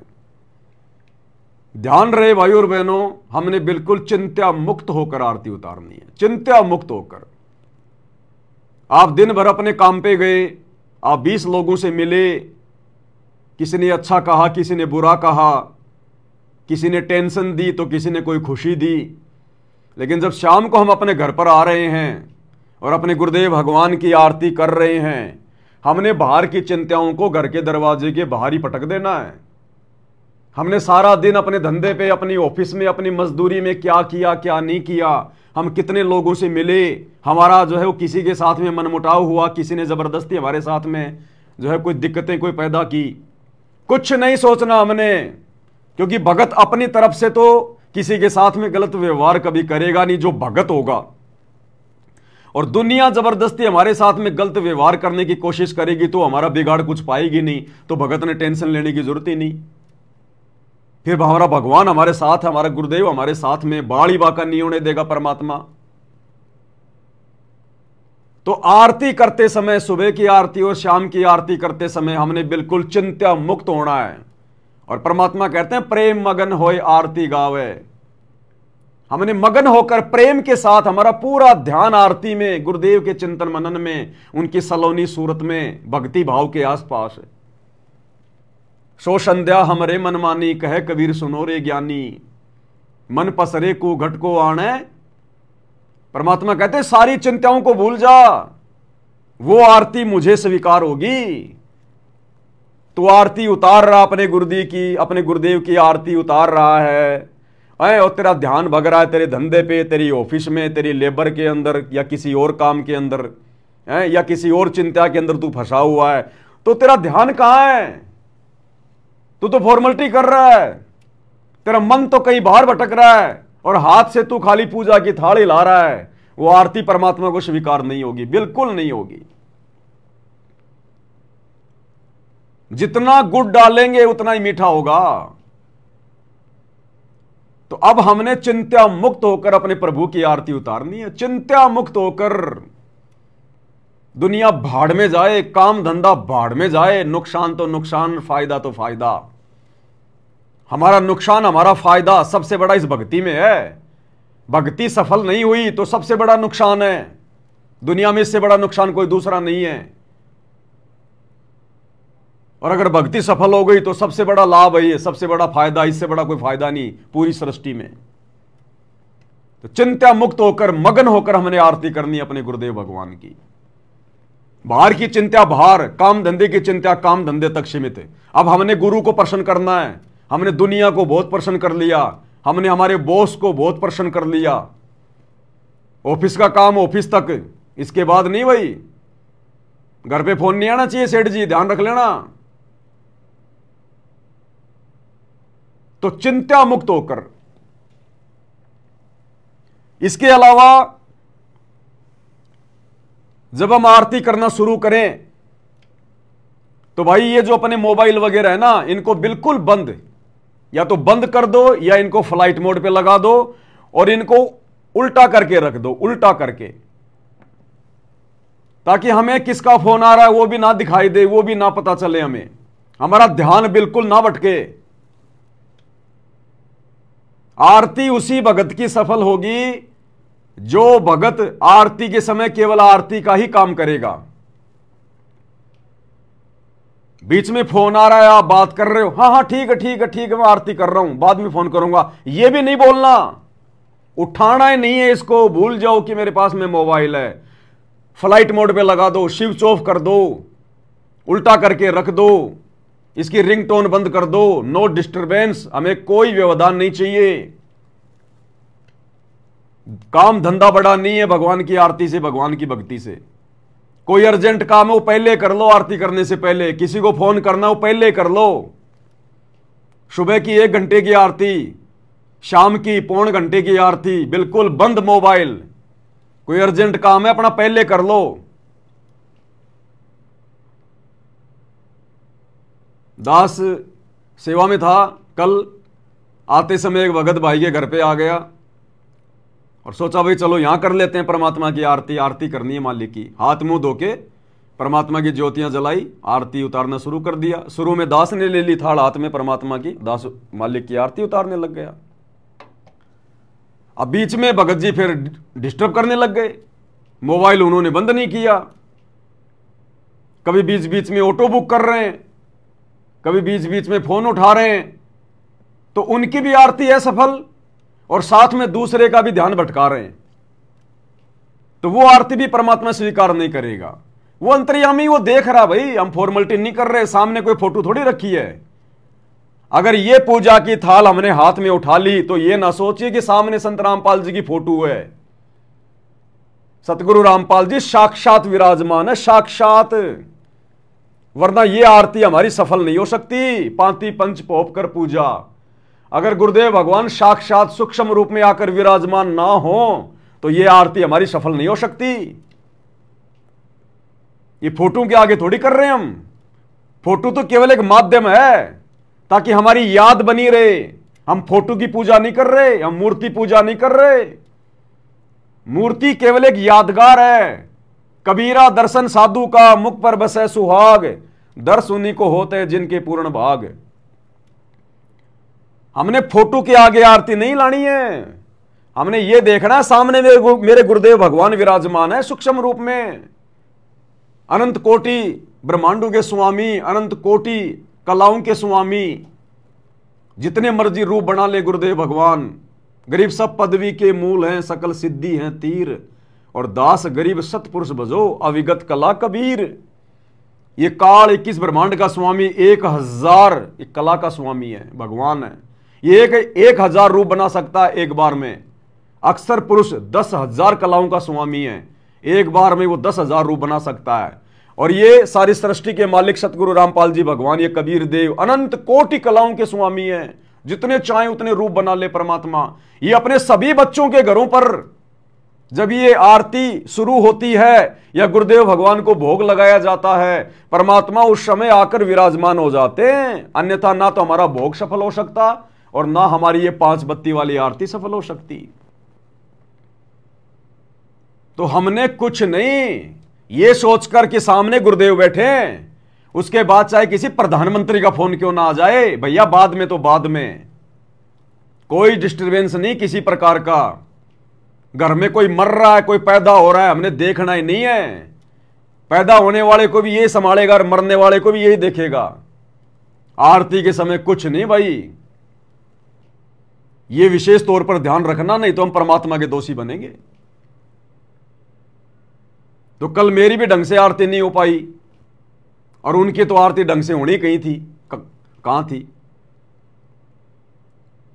तो भाई और बहनों, ये बातें जो परमात्मा जो बुलवा रहे हैं ना, ये हमने इन बातों को गांठ बांध लेना है। भगवान नहीं बताएगा तुम्हें सारी बातें आके ये इस प्रकार से कि ये करो वो करो, ये करो वो करो। 10 साल से परमात्मा दास के माध्यम से ही अपना संदेशा दिलवा रहा है और यही करना पड़ेगा आने वाले समय में सबको अपनी भक्ति सफल करने के लिए। इन संदेशों को हल्के में मत लेना बिल्कुल भी, नहीं तो भक्ति सफल नहीं होगी, परमात्मा नाराज हो जाएगा। अरे किसी मुख्यमंत्री ने आपको मीटिंग में बुलाया है और आप 20 आदमी या जो 10 आदमी हैं मैन आप मुख्यमंत्री के सामने मीटिंग में बैठ गए। मीटिंग हो गई शुरू और मुख्यमंत्री उधर से आपको भाषण दे रहा है, आपको कुछ समझा रहा है, और उस मीटिंग में यदि कोई आदमी बीच में मोबाइल आ गया और उस मोबाइल को उठा के हाँ जी हाँ जी हाँ जी वो टेम्पो बुक हो गया, ठीक है जी हो गया, वो OTP आ गया ना, आ गया। सोचो मुख्यमंत्री का क्या रिएक्शन होगा। इतनी इंपॉर्टेंट मीटिंग चल रही है और बीच में आदमी मोबाइल से बातें कर रहा है, वो अपनी बेइज्जती समझता है मुख्यमंत्री कि इसको मेरा कोई डर ही नहीं है, इसको मेरी कोई जोहमल की वो चिंता ही नहीं है इसको, ये मुझे नॉर्मल आदमी समझ रहा है क्या। मैं यहां पर इतनी गहन मीटिंग कर रहा हूं, इतनी अच्छी बातें बता रहा हूं और ये बीच में ये बिल्कुल ही सीरियस नहीं है, ये बीच में बात कर रहा है। उसी समय मीटिंग से बाहर कर देगा और अपने दिल से उतार देता वो मुख्यमंत्री उसको कि ये बड़ा निकम्मा आदमी है, इसको जरा भी इसको शर्म नहीं है। और भाई और बहनों, हमारे सामने कौन होते हैं जब हम आरती करते हैं परमात्मा की? मुख्यमंत्री। तो उनके आगे कुछ लगता भी नहीं है। 21 ब्रह्मांड का स्वामी ज्योति निरंजन ब्रह्मा विष्णु महेश 33 करोड़ देवी देवता उनके चरणों की धूल के बराबर भी नहीं है। हम उस मुख्यमंत्रियों के मुख्यमंत्री सतगुरु रामपाल जी भगवान की आरती उतारते हैं और यदि हम बीच में डिस्टर्ब करेंगे तो भगवान कुछ नहीं कहेगा, वो प्रकट होके नहीं कहेगा कि देख तू ये क्या कर रहा है, बीच में बात क्यों कर रहा है। वो तो लिखता रहता है, पॉइंट बनाता रहता है कि तूने इतनी गलतियां की, तूने गड़बड़ियां की। उसी हिसाब से फिर हमारे को फिर जो है वो रिजल्ट मिलेगा, तो हमें जो है परिणाम मिलेगा। तो बिल्कुल भी हमने ये मोबाइल वगैरह का यूज नहीं करना, कुछ नहीं। जब परमात्मा ने संध्या आरती में कह दिया कि प्रेम मगन होए आरती गावे, तो प्रेम मगन होने का मतलब क्या है? अपने गुरुजी में अपना प्यार, अपने गुरुजी के प्रति चिंता, चिंतन, मनन, ध्यान। अरे इसीलिए तो भगवान ने शुरू करवाई आरतियां। ये आरती परमात्मा ने इसीलिए तो शुरू करवाई है ताकि मेरे बच्चों का ध्यान ना भटके, क्योंकि अब ये काल ध्यान भटकाएगा। समय बहुत नजदीक है महाविनाश का, प्राइम टाइम चल रहा है। तो हमारा ध्यान ना भटके उसके लिए तो गुरुदेव ने हमें यह विधि बताई, हमसे यह विधि लागू करवाई। और हम इसमें भी अगर मोबाइल पे बात करेंगे तो फिर कैसे हमारा फिर बताओ जो है वो भला होगा? फिर कैसे हमसे भगवान प्रसन्न होगा? फिर तो हम हल्के में ले रहे भगवान को। तो ये हमने बिल्कुल भी नहीं करना है, बिल्कुल भी। तीसरी बात, मान लीजिए आपके घर में संध्या आरती शुरू हो गई और आप जी 5 मिनट बाद में आए, तो भैया अब नहीं चलेगा कि 5 मिनट बाद में आए, दंडवत प्रणाम किया और थाली लेके गुरुजी की आरती उतारने लग गए। भैया दोबारा से आरती करनी पड़ेगी शुरू से। भले आप आरती उतारो ना उतारो अकेले, वो आपकी मौज, आपकी अपनी मर्जी, लेकिन आरती बीच में नहीं चलेगी। अगर आरती करनी है तो बिल्कुल आरती में शुरू से ही गुरुदेव भगवान के जयकारे के साथ मंगलाचरण से ही आरती में खड़ा होना पड़ेगा। घर में आरती हो रही है, आप जी मतलब जो है 5 मिनट लेट आए, आपने देखा यहां तो आरती शुरू हो गई, आरती पहुंच गई जो है मतलब कि 56 नंबर पेज पे, ऐसी आरती अपरंपारा था के ब्रह्मा वेद उचारा, हाथ मुंह धोके तुम भी खड़े हो गए लेके भक्ति बोध। ये नहीं चलेगा, अब नहीं चलेगा बिल्कुल भी, बिल्कुल भी। जिस प्रकार कोई आदमी भूखा है और घर पर आया, आते ही उसने देखा कि भाई मेरा बेटा खाना खा रहा है, मेरी मां खाना खा रही है, मेरा बाप खाना खा रहा है, और बाप खाना खा चुका है, बस थोड़ी सी भूख है, हल्की सी, लास्ट का समय चल रहा है उसका। क्या उस समय वो बेटा अपने बाप के पास में बैठ के खाना खाएगा कि ठीक है ये 2 टुकड़े बच रहे हैं, बस मैं तो यही खा लूंगा? नई थाली लगवाएगा, नई थाली, कि मेरे को तो 4 रोटी चाहिए पूरी, तब जाके पेट भरेगा, सारा दिन का भूखा हूं। तो आरती फिर हमारी कैसे सफल होगी? हमें आरती की, भक्ति की भी उतनी भूख होनी चाहिए, उतनी प्यास होनी चाहिए। तो अब ये नहीं चलेगा, या तो शुरू से ही आरती करो या फिर नए सिरे से आरती होगी दोबारा से पूरी, बीच में आरती में शामिल नहीं हो सकते अब हम। और अब हमने सारे काम छोड़कर, देखो परमात्मा धीरे धीरे धीरे धीरे आगे बढ़ाएगा। परमात्मा ने हमारी सबसे पहले वो गंदी आदत छुड़वाई। हम गुरुजी की ऑडियो वीडियो लगा के आरती किया करते थे, काम धंधा करते रहते थे, माता बहनें अपनी सब्जी बनाती रहती थी, कोई अपनी झाड़ू निकाल रही है। फिर परमात्मा ने हम सत्सेवकों पे दया बख्शी, परमात्मा ने अपनी ऑडियो वीडियो से आरती जो है करवाना हमसे दूर किया। हम भक्ति बोध लेकर आरती करने लगे खड़े होके। अब जो ये पांति पंच पोप कर पूजा, देव निरंजन और न दूजा, ये फाइनल विधि है, फाइनल विधि। अब भैया कोई काम नहीं, अपना काम या तो पहले करो या अपना काम बाद में करो। आधा 1 घंटे में कुछ नहीं बिगड़ने वाला। या तो सब्जी रोटी अपनी पहले बनाओ या फिर सब्जी रोटी बाद में बनाओ। तीनों समय की आरती के समय कोई काम धंधा नहीं, कोई झाड़ू पोछा नहीं, कोई सब्जी पूरी नहीं। आरती तो आरती, सबसे पहले भक्ति, प्रथम काम भक्ति, दूसरा काम दूसरा। अब नहीं चलेगा बिल्कुल भी, ये ध्यान रखना स्पेशल। तीसरी चीज, आप जी आरती कर रहे हैं और आरती के बीच में अगर कोई आपका भगत भाई आ गया या कोई रिश्तेदार आ गया, आपने उसकी तरफ देखना नहीं है, पीछे मुड़ के, सामने भगवान बैठा है और किसको देखेगा? भगवान के अलावा उससे ज्यादा महत्व किसी को नहीं। उससे मिलना है, कुछ भी करना है आरती के बाद में। आप जी तो आरती उतार रहे हो, पहली आरती हरि दरबारे, तेज पुंज जा प्राण उदारे। पीछे से कोई भगत जी आ गए, सत्साहेब भगत जी, सत्साहेब सत्साहेब सत्साहेब सत्साहेब, पहली आरती हरि दरबारे, सत्साहेब सत्साहेब। ये नहीं चलेगा, अब ये नौटंकी नहीं चलेगी बिल्कुल भी। चाहे प्रधानमंत्री क्यों ना आ जाए आपके घर पे, पहले आरती में ध्यान पूरा, उसके बाद में राम रमी करेंगे, सत्साहेब करेंगे। पहले आरती होगी पूरी कंप्लीट, लास्ट में गुरुजी को दंडवत करके उठेंगे, उसके बाद में देखेंगे अगर किसी से सत्साहेब करना है, किसी से राम रमी करनी है, उसके बाद में। आरती के बीच में कौन आ रहा है, कौन जा रहा है, कोई रिश्तेदार है, कोई भगत भाई है, कुछ भी है, चाहे ब्रह्मा विष्णु महेश आके बैठ जाओ आपके घर पे, गुरुजी की आरती खत्म होने के बाद में उनकी तरफ देखना है। मन में भी ध्यान नहीं करना कि ब्रह्मा विष्णु महेश आके बैठे हैं। देवों के देव महादेव, सारी सृष्टि का अकाल मूर्त, प्रथम पुरुष, सतगुरु आदि अनादि है, सतगुरु मध्य है मूल, सतगुरु को सिजदा करूं एक पलक नहीं भूल। सतगुरु पूर्ण ब्रह्म है, सतगुरु आप अलेख, सतगुरु रमता राम है, या में मीनन अमेक। इनसे बड़ा सृष्टि में कोई नहीं है। बाकी सेकंड नंबर पे चाहे ब्रह्मा विष्णु महेश भी आके बैठ गए हो आपके सोफे पे, आपने ध्यान भी नहीं देना। पहले आरती कंप्लीट करो, उसके बाद में उनसे राम रमी करो, सत्साहिब करो। हाँ जी, आओ जी, बैठो जी।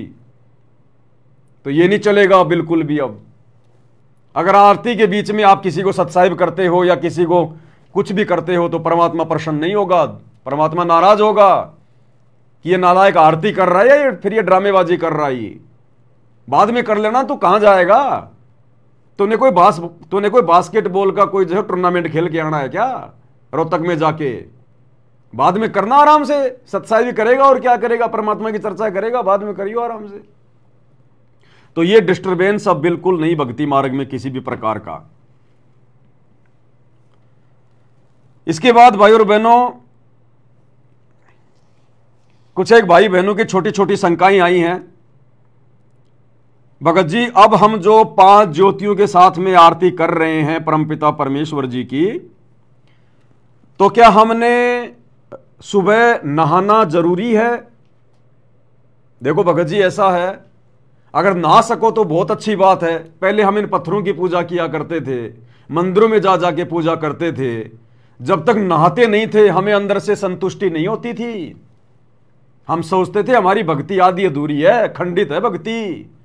पत्थरों के आगे आरती उतारने जाते थे या कोई पूजा पाठ हम जो है वो करने के लिए जाते थे या अपने घर पे करते थे अपने मंदिर में, तो नहाना तो हमारा सबसे पहला काम था। और नए कपड़े पहना करते थे, नए कपड़े, जबकि वहां तो हमें कोई देखने वाला भी नहीं था। ना वो देवी देवता हमें कुछ देखने वाले थे, ना हमें कुछ वो देने वाले थे। उनका भी इतना डर, उनके प्रति हमारे मन में इतनी श्रद्धा, बिना नहाए बिना आरती नहीं करनी, नए कपड़े पहनते थे। अब भैया नए कपड़े पहनने की जरूरत नहीं है, लेकिन कम से कम नहाना तो जरूरी समझो। कम से कम अब हम भगवान की आरती कर रहे हैं, भगवान की। गुरु मानुष कर जानते वो नर कहिए अंध, ओए दुखी संसार में आ गए यम के फंद। हालांकि परमात्मा कहते हैं नहाए धोए क्या होए जो मन का मैल न जाए, और मछली सदा जल में रहे पर शरीर की बांस न जाए। लेकिन अब हमें पता चल गया भगवान है, नहाएंगे आलस से नहीं आएंगे, शरीर थोड़ा जो है वो तरोताजा रहेगा, उबासी वगैरह नहीं आएगी, ध्यान नहीं भटकेगा, एक मतलब जो है संतुष्टि रहेगी कि मैं बिल्कुल मैं फ्रेश हूं। हाँ, किसी कारण से ना नहा पाओ कोई दिन तो कोई बात नहीं है, कोई नियम नहीं है कि आपने रोजाना नहाना ही पड़ेगा। इस भक्ति मार्ग में ऐसा ये कोई नियम नहीं है। यदि आप रात्रि में, यदि आप शारीरिक संबंध में रहे हैं, यदि आपने जो अमल की कोई पत्नी मिलन किया है या कोई जो अमल की पुरुष मिलन किया है, शारीरिक संबंध बनाए हैं, तो भैया नहाना जरूरी है और नए कपड़े पहनने भी जरूरी हैं। यदि आपको शोपन दोष हो जाता है, नाइट फेल हो जाती है, माता बहनें यदि जो अमल की पीरियड में है, माहवारी है, तो फिर आपको नहाना भी जरूरी है और नए कपड़े भी पहनना जरूरी है। और यदि आप सामान्य हैं, कोई दिक्कत नहीं है, विषय वासनाओं के चक्कर में नहीं पड़े आप रात्रि में, तो फिर कोई दिक्कत नहीं, आप जी हाथ मुंह धो के भी अच्छे से आप जी परमात्मा की आरती कर सकते हैं, उसमें दिक्कत नहीं। तो इन चीजों का हमने विशेष तौर पर ध्यान रखना है। भगत जी, अब हम परमात्मा की 5 ज्योतियों के साथ में आरती उतार रहे हैं। अगर हम कभी कभार अपने किसी काम से अगर अपने घर से बाहर चले जाएं, 1 दिन के लिए 2 दिन के लिए, क्योंकि हमें जाना भी पड़ता है, तो फिर वहां हम ज्योति के साथ में कैसे आरती करेंगे? भाई ऐसी विशेष परिस्थितियों में ज्योति जलाकर आरती करना कोई जरूरी नहीं है। यदि आप घर पर हैं, सामान्य स्थिति में हैं, तो हमने रोजाना अपने परमात्मा की 5 ज्योतियों के साथ में आरती उतारनी है सुबह शाम की। अगर आप अपने काम धंधे के सिलसिले में या किसी और काम के सिलसिले में अगर आप अपने घर से बाहर हैं, तो फिर हमने उसी विधि से अपनी भक्ति करनी है, भक्ति बोध के साथ में। फिर कोई दिक्कत नहीं है कोई किसी प्रकार की।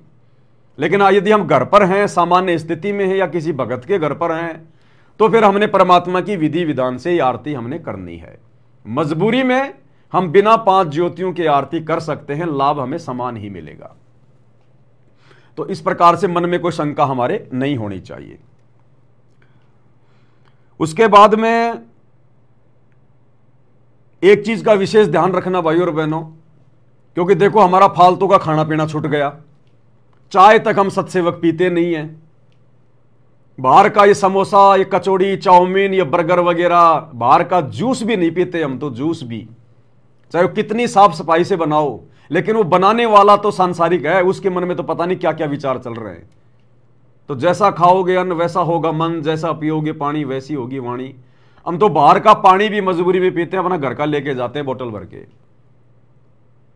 और जो खाना दाना है वो जो हम के संयमित होके हम खाते हैं, पेट भरने के लिए नहीं खाते हम।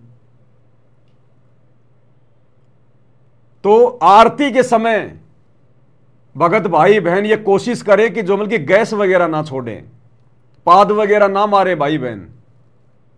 अगर ऐसी कोई ज्यादा प्रॉब्लम है तो थोड़ी देर के लिए बाहर चले जाओ बाथरूम की तरफ, क्योंकि दूसरे भाई बहन भी जो है मतलब की बदबू आएगी तो फिर बेचारे परेशान होंगे, उनका जो मतलब की ध्यान भटकेगा उनका। तो आरती के समय अपने शरीर से गैस वगैरह ना छोड़ें। देखो परमात्मा ने पहले से हमारे को उसी हिसाब से जो की तैयार किया है।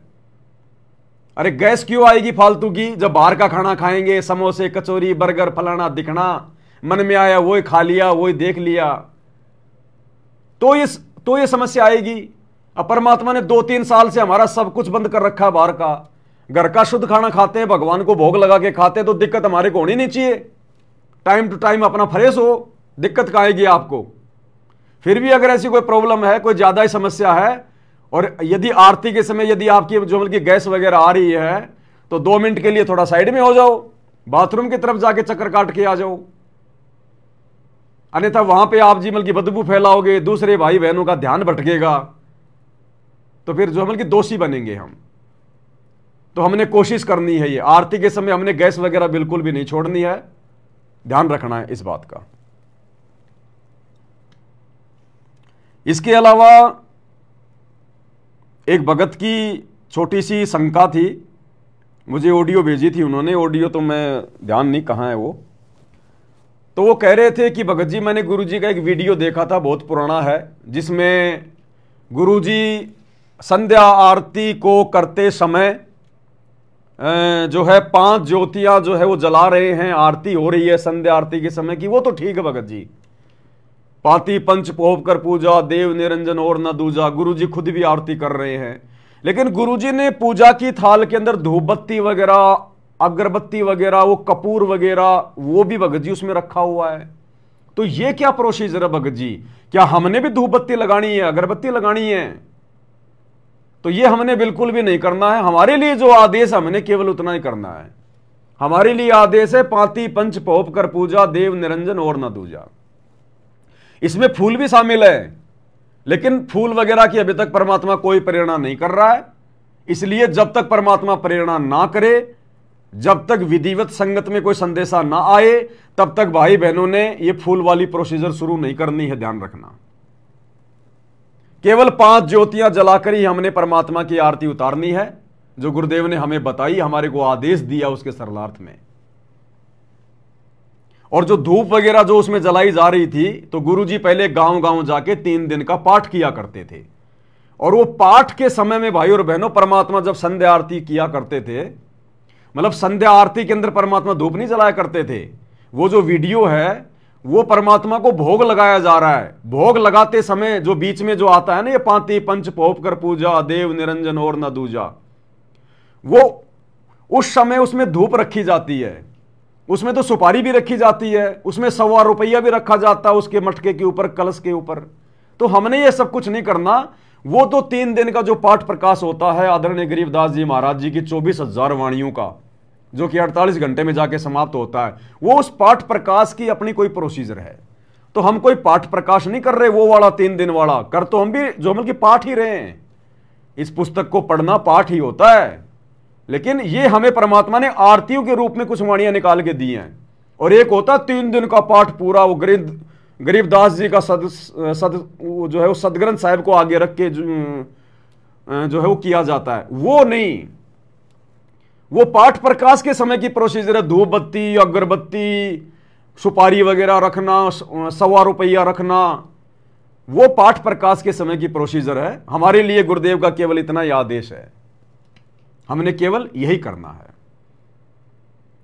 उसके बाद में एक भाई की शंका आई कि भगत जी आपने वीडियो बनाया था, पाती पंच पोप कर पूजा, देव निरंजन और न दूजा, और फिर आपने गुरुजी का वीडियो दिखाया था कि देखो भाई सतगुरु रामपाल जी भी 5 बत्तियां जला के और ये आरती कर रहे हैं, हम तो अपने गुरुजी से सीखेंगे।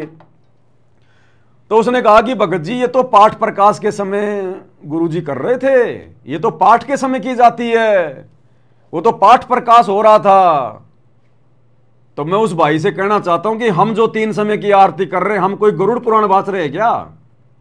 अरे हम जो 3 समय की आरती पढ़ रहे हैं, ये कोई गरुड़ पुराण का पाठ है क्या? उसी गरीबदास जी के सदग्रंथ साहिब में से वाणियां निकाल के गुरुदेव ने हमें पाठ करने के लिए दी है।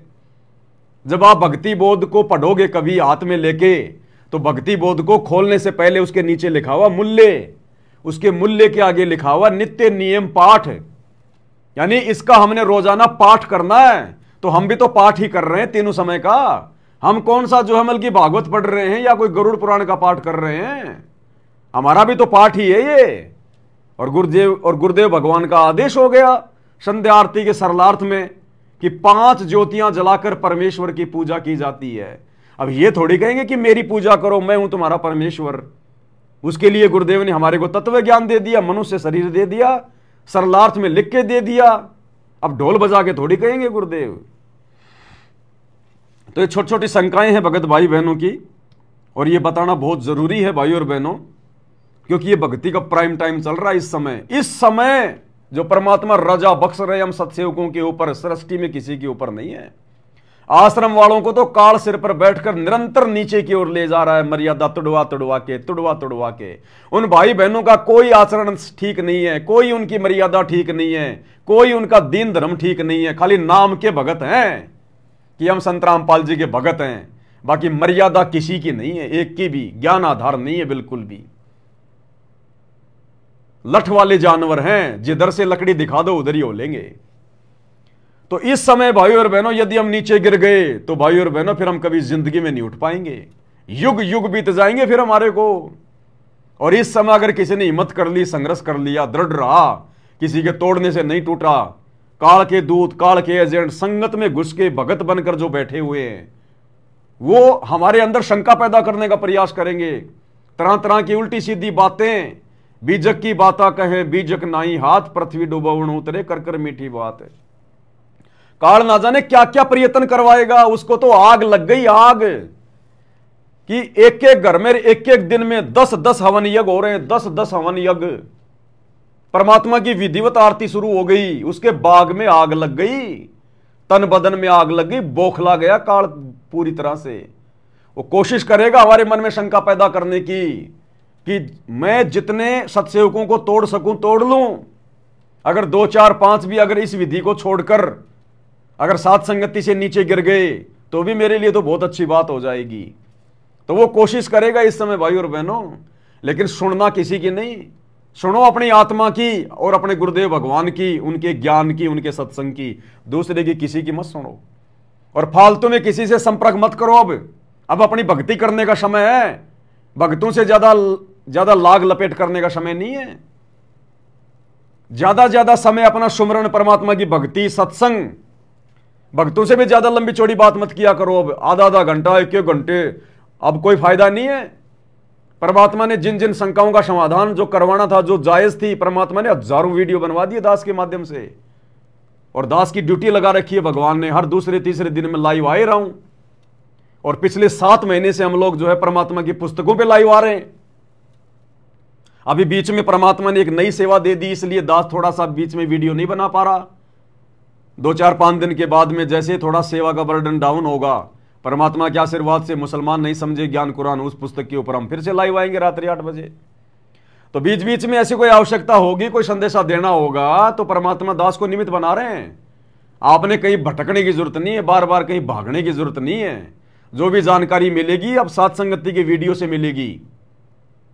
अब आप जाओगे बार बार साथ संगति में, कहीं और जाओगे तो आपको क्या मिलेगा? वही बातें मिलेंगी सारी। अब तो हमने अपने घर पर अपने परमात्मा की भक्ति करनी है, कहीं नहीं जाना हमने फालतू में। अब ठीक है, आप किसी काम से जा रहे हो और अपने भगत भाई से मिलने चल गए, वो बात अलग है। स्पेशली मत जाओ आप किसी से मिलने जुलने के लिए, कोई मतलब नहीं। अपनी भक्ति सफल करो। अब सब कुछ दे दिया भगवान ने, ज्ञान दे दिया, पूरी भक्ति विधि दे दी भगवान ने। अब परमात्मा प्रसन्न करो, भटकना नहीं हमारे को। अब आने वाले समय में पूरा विश्व इसी प्रकार से भक्ति करेगा। घर घर होगा बोध विचारा, सकल सृष्टि परवानी कोई। घर घर में परमात्मा की ऐसी भक्ति चलेगी। ये आश्रम वाश्रम कुछ नहीं होंगे। ये तो फालतू में काल भक्तों का समय बर्बाद करवा रहा है, भक्तों का पैसा बर्बाद करवा रहा है। इन पत्थरों में आश्रम जो की बनवा के दिन रात लग रहे हैं भगत। सीतापुर में आश्रम खुल रहा है, धवली में आश्रम खुल रहा है, महाराष्ट्र में खुल रहा है, पत्थरों में सिर मार रहे हैं सारा दिन वो। और यहां देखो भगवान हमारे से कैसे भक्ति करवा रहे हैं। तो हमने भक्ति करनी, आने वाले समय में ऐसी भक्ति होगी। आश्रमों की भक्ति नहीं है ये। आश्रम की जरूरत तो केवल हमारे गुरुदेव भगवान को केवल इसलिए पड़ी ताकि एक बार अपने बच्चों को बैठा के ज्ञान समझा दूं, या प्रमाण वगैरह में सारे जो मतलब दिखा दूं। ये डीवीडी बन जाए, सीडी बन जाए, उसके बाद फिर ये सोशल मीडिया क्यों दिए गुरुजी ने? ये टीवी, रेडियो, इंटरनेट, मोबाइल क्यों दिए गुरुजी ने? घर बैठ के सुनो सत्संग और अपनी भक्ति करो, धक्के खाने की जरूरत कहां है? तो गुरुदेव के सतलोक जाने के बाद में कोई आश्रम नहीं, कुछ नहीं, अपने घर बैठ के इसी प्रकार से भक्ति होगी। उसी की तो प्रोसीजर परमात्मा ने शुरू करवाई है सात संगतियों के माध्यम से। आज हम सात संगत वाले पिछले 8-10 साल से कहीं नहीं जा रहे, ना किसी आश्रम में धक्के खाने जाते, ना किसी नामदान सेंटर पे जाते हम धक्के खाने, और कोई परमात्मा हमारी मर्यादा नहीं टूटने देता, और बढ़िया परमात्मा हमारे साथ में रहता है, बढ़िया हमारी भक्ति हो रही है। तो आने वाले समय में इसी प्रकार से पूरा विश्व भक्ति करेगा, कहीं धक्के नहीं खाएगा। घर घर में घर घर आश्रम बन जाएंगे, घर घर आश्रम, पांचों यज्ञ घर घर में होंगे, घर घर में। अन्यथा फिर वरना फिर गुरु जी के जाने के बाद फिर वही धंधा बन जाएगा, ये जैसे मंदिर, मस्जिद, चर्च, गुरुद्वारे जो मिलकर धंधा बन गए। और वर्तमान में गुरु जी के रहते सहते गुरु जी के परिवार ने, इन कोऑर्डिनेटरों ने इन आश्रमों को जो मिलकर धंधा बना दिया। तो सोचो गुरु जी के जाने के बाद क्या होगा अगर आश्रम इसी प्रकार से होगा। तो कोई आश्रम नहीं है, घर से बड़ा कोई आश्रम नहीं है। आज हम वो फायदा इन आश्रमों में जाके नहीं उठा सकते जो फायदा हम अपने घर पर भक्ति करके उठा रहे हैं। तो यही प्रोसीजर चलेगी आने वाले समय में। तो अब किसी की मत सुनो, आगे पीछे मत देखो, बिल्कुल भी, बिल्कुल नहीं देखना। केवल अपने भगवान को देख के चलना है, अपनी आत्मा के कल्याण को देख के चलना है। मर्यादा ना टूट जाए, गुरुजी किसी भी पॉइंट पे नाराज ना हो जाए, बस इस बात का विशेष तौर पर ध्यान रखना है। हमने भक्तों को देखना, ना हमने समाज को देखना। भक्तों तक भी केवल इतना ही लगाव रखो कि जिससे हमारा समय ज्यादा बर्बाद ना हो। अगर भक्तों में भी आपस में अगर हमारा प्यार मोह हो गया, लगाव अगर हद से ज्यादा हो गया, हम फंस जाएंगे। ये देखा देखी हो जाएगी, फिर लोकलाज में आ जाएंगे फिर। तो भक्तों की यारी दोस्ती अलग और परमात्मा वाली अलग, ध्यान रखना इस बात का। इसके अलावा जूली बहन की एक ऑडियो आई है, सुन लेते हैं परमात्मा जी के आशीर्वाद से। एक इन्होंने मुझे सुबह भेजी थी, एक अभी शाम को आई है। शाम की मैंने सुनी नहीं है, साथ साथ सुनेंगे। एक पहले आई हुई है, उसको सुन लेते हैं क्या कुछ कहा है।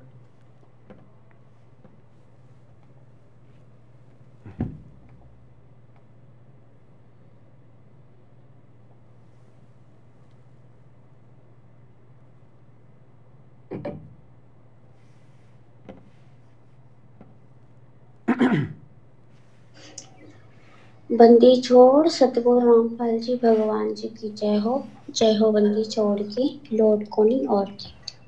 सत्याग्रह भाई जी, दासी सुबह परमात्मा जी को छोटी भोग आरती के साथ में भोग लगा रही थी, तो परमात्मा जी ने दिखाया, दासी को मालिक ने दिखाया, दासी बैठी चरणों में। परमात्मा जी कह रहे हैं, जो एक बहन ने कल आपसे सवाल किया था ना कि हम वो आरती ले सकते हैं नहीं, तो परमात्मा कह रहे थे कि नहीं, ऐसे हमें आरती नहीं लेनी।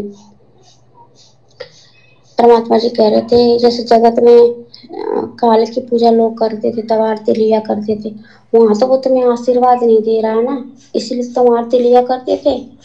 क्या संदेशा दिया गुरुदेव भगवान ने? भाई और बहनों, ये ज्ञान आधारित संदेश हैं, ये परमात्मा की तरफ से आ रहे हैं। ये ना सोचना कि जूली बहन बना बना के भेज रही है। ये बातें मुझ पवन दास के दिमाग में भी नहीं होती हैं, जो परमात्मा जूली बहन के माध्यम से दास तक जो भिजवा रहे हैं। ये ना सोचना कि वो अपनी तरफ से बना बना के भेज रही है।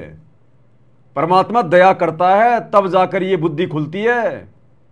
सो छल छिद्र मैं करूं अपने जन के काज, ना जाने परमात्मा किसको निमित्त बना ले। 650 साल पहले उन पंडितों के भंडारे में उस समय परमात्मा के 64 लाख भगत थे। परमात्मा ने झोटा राम को निमित्त बनाया वेद मंत्र बुलाने के लिए। अपने भक्तों को भी निमित्त बना सकते थे ना, लेकिन उसको जानवर को बनाया निमित्त। तो ये ना सोचना परमात्मा किसी को भी खड़ा करके अपना कोई भी काम करवा सकता है। तो ये संदेश परमात्मा की तरफ से हैं, जूली बहन की केवल आवाज है, ध्यान रखना इन बातों का।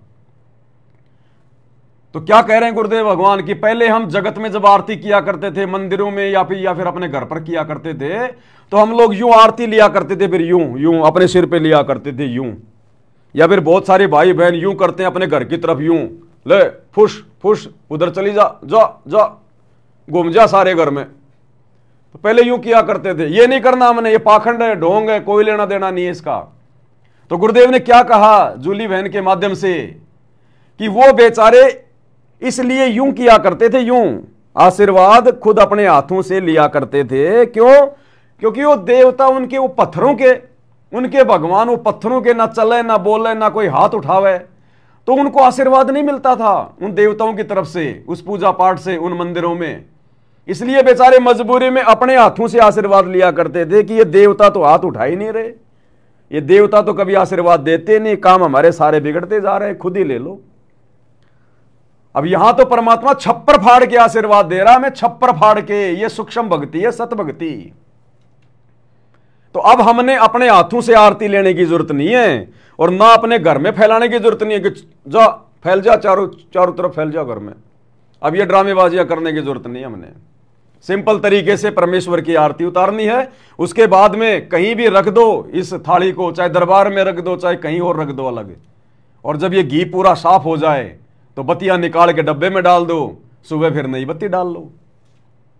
तो इससे क्या होगा? हमारी भक्ति नष्ट होगी। आगे गुरुदेव भगवान ने बताया कि बच्चों, यदि तुम ऐसा करोगे यूं इस प्रकार से, तो तुम्हारी भक्ति नष्ट होगी। तुम खुद ही अपने आप को आशीर्वाद दे रहे हो तो तुम पंचर हो जाओगे। क्या तुम्हें विश्वास नहीं है कि तुम्हारा भगवान तुम्हें आशीर्वाद नहीं दे रहा? क्या तुम्हारा भगवान कोई पत्थर का है? क्या तुम्हारा भगवान कोई डमी गॉड है क्या, जिसको पता नहीं होगा? सारी सृष्टि का मालिक है, सर्वशक्तिमान है, अंतर्यामी है। उसकी आरती उतारते समय हमने अपने हाथों से आशीर्वाद नहीं लेना है। भगवान का आशीर्वाद तो निरंतर हमारे ऊपर बरसता रहता है, यदि मर्यादा में रह के भक्ति कर रहे हैं तो गुरुदेव भगवान का आशीर्वाद तो 24 घंटे हमारे साथ में है। तो गुरुदेव भगवान ने फिर एग्जाम्पल भी दिया कि बच्चों, इसका नुकसान होता है, अपने हाथों से आरती लेकर आशीर्वाद लेने का नुकसान। एग्जाम्पल दिया गुरुदेव ने भस्मासुर का। अन्यथा फिर बहुत सारे लोग कहेंगे इसमें क्या दिक्कत हो रही है, अगर यूं ले लेंगे तो क्या दिक्कत होगी, अब हमारे तो हाथ हैं। तो गुरुदेव ने भस्मासुर का एग्जाम्पल दिया कि वो भस्मासुर का ही हाथ था जिसने अपने सर पर रखा था, और परमात्मा बोले भस्म, उसी समय भस्म हो गया, राख बन गई, खुद का ही तो हाथ था। इसलिए हम भक्तों ने अपना हाथ नहीं रखना। जब भस्मासुर अपने खुद के हाथ से भस्म हो सकता है, तो अपने हाथ से आशीर्वाद लेंगे तो मर्यादा नहीं टूटेगी क्या? हमने तो भगवान के अलावा किसी और का आशीर्वाद नहीं लेना। हम तो भगत है, हम तो भिखारी है, आशीर्वाद तो भगवान देंगे गुरुदेव, और गुरुदेव भगवान का आशीर्वाद निरंतर हमारे ऊपर वैसे बरसता है। तो अब हमने ये नहीं करना, छोड़ देना पछलियों की रीत सतगुरु उतारेंगे। ये पहले वालों की ये परंपराएं हैं, ये रीतियां हैं बिना ज्ञान के। जिसने जैसा बता दिया, हमारे दादा परदादा बेचारे अनपढ़ बुजुर्ग वैसा ही करने लग जाया करते थे। तो ये परंपराएं हैं, रीति रिवाज है फालतू की, हमने इनको अपनी पूजा में शामिल नहीं करना है। तो इन चीजों का ध्यान रखना है। नहीं तुम्हारा कोई गुरु था जो तुम्हें आशीर्वाद देता, पर यहाँ तुम्हें आशीर्वाद की कौन सी कमी है? 24 घंटे तुम्हारे ऊपर, 24 घंटे परमात्मा की मेहर बरसती है, उनकी जो ऊर्जा है परमात्मा की, आशीर्वाद तुम्हारे 24 घंटा ऊपर छत्र छाया रहती है, और आशीर्वाद परमात्मा का 24 घंटा तुम्हारे सर पे रहता है, मालिक की ऊर्जा निकलती रहती। इस तरह से अच्छा नहीं है। देखो, आप आरती परमात्मा को उतारोगे, उससे अपने सर पे ले जाओगे। जैसे कि पवन बेटा अंकल बताया, उसने ठीक कहा कि ये तो फिर हमारे सर पे हाथ जाएंगे, तो हमारा जितना हम कमाते जाएंगे उतना ही गमाते जाएंगे। जैसे कि भस्मासुर ने वरदान पाया था ना, कितनी मेहनत, उसने कितनी घोर तपस्या, कठिन तपस्या करी थी, और उसका अंत हुआ, उसने खुद के सर पे अपने हाथ रख लिया। इस तरह से जैसे तुम अपनी भक्ति कमाते जाओगे, और जब तुम आरती अपने गुरुदेव जी को उतारा करोगे, उसी समय अपना तुम आशीर्वाद लिया करोगे, तो इससे तुम्हारी भक्ति खत्म होती जाएगी। अब ये भस्मासुर वाला कितना जबरदस्त एग्जाम्पल है। ये परमात्मा के आशीर्वाद बिना जीव के दिमाग में नहीं आ सकता। तो उस बहन को परमात्मा ही सब कुछ बुलवा रहे हैं, लेकिन साथ में आप और हमारा फर्ज बनता है हम उसकी प्रत्येक बात पर विश्वास ना करें। दास ऑडियो सुनता है लेकिन प्रत्येक बात पे नहीं। जो बातें गुरुदेव के ज्ञान आधार से बिल्कुल परफेक्ट होती हैं, दास केवल उन्हीं को मानता है। हमने बिल्कुल अंधा होके विश्वास नहीं करना, भले परमात्मा ही बुलवा रहे हैं, अंधा होके नहीं। अंधा होके बैठ जाएंगे तो बीच में फिर गलतियां हजार कर जाएंगे। जैसे आश्रमों से जुड़ी हुई संगत, गुरुजी का परिवार, उनके बेटा बेटी, भाई बंधु, रिश्तेदार, कोऑर्डिनेटर, जो मर्जी आदेश निकाल दो, संगत कभी विचार ही नहीं करती, फिर हमारा बेड़ा गर्क हो जाएगा। तो सुनो सबकी, लेकिन करो परमात्मा की, जो उनका ज्ञान कहता है, जो उनका सत्संग करता है, जो उनकी मर्यादा कहती है। और बाकी परमात्मा की दास ने ड्यूटी लगाई रखी है, थोड़ी बहुत बुद्धि परमात्मा ने दास को भी दे रखी है, दास उसका निष्कर्ष निकाल के आपको बता ही देता है। तुम्हारे पास कुछ नहीं बचेगा। काल यही तो चाहता सच्चम चाल खेल खेलता है। ये हमारी प्रेरणा नहीं, काल की प्रेरणा है। और एक बात का ध्यान रखना है, जैसे बहुत से बच्चे होते हैं ना, आरती करने के बाद फिर वो मानसिक रूप से भी आरती ले लिया करते, और हमें उस तरह से भी नहीं लेनी है। और कोई आगे सर झुका देता है, परमात्मा के चरणों में सर झुके तो ठीक है, पर आशीर्वाद के लिए झुके कि मतलब हम इससे झुके। अगर हम हाथों से वो ज्योति का आशीर्वाद अपने सर पे ले जाएंगे तो मर्यादा खंड होगी। तो हम मतलब कई बार क्या होता है, जैसे अब गलतियां हैं भाई और बहनों, धीरे धीरे हम आगे बढ़ेंगे। हम सब जीव हैं, दो कोटि के प्राणी हैं, अपने आप में कोई परफेक्ट तो है ही नहीं यहाँ पर भगवान के अलावा। जैसे कई बार क्या होता है कि भाई बहन जैसे परमात्मा को दंडवत करते हैं, फिर परमात्मा की जो चरण पादुकाएं होती हैं, उन चरण पादुकाओं को यूं हाथ रख के फिर हम अपने सर पर लेते हैं, यूं यूं। तो ये नहीं करना हमने बिल्कुल भी। हमने चरण पादुकाओं पे केवल अपना मत्था टेकना, मत्था टेकना हमने। उन चरण पादुकाओं के हाथ लगा के फिर यूं नहीं करना हमने।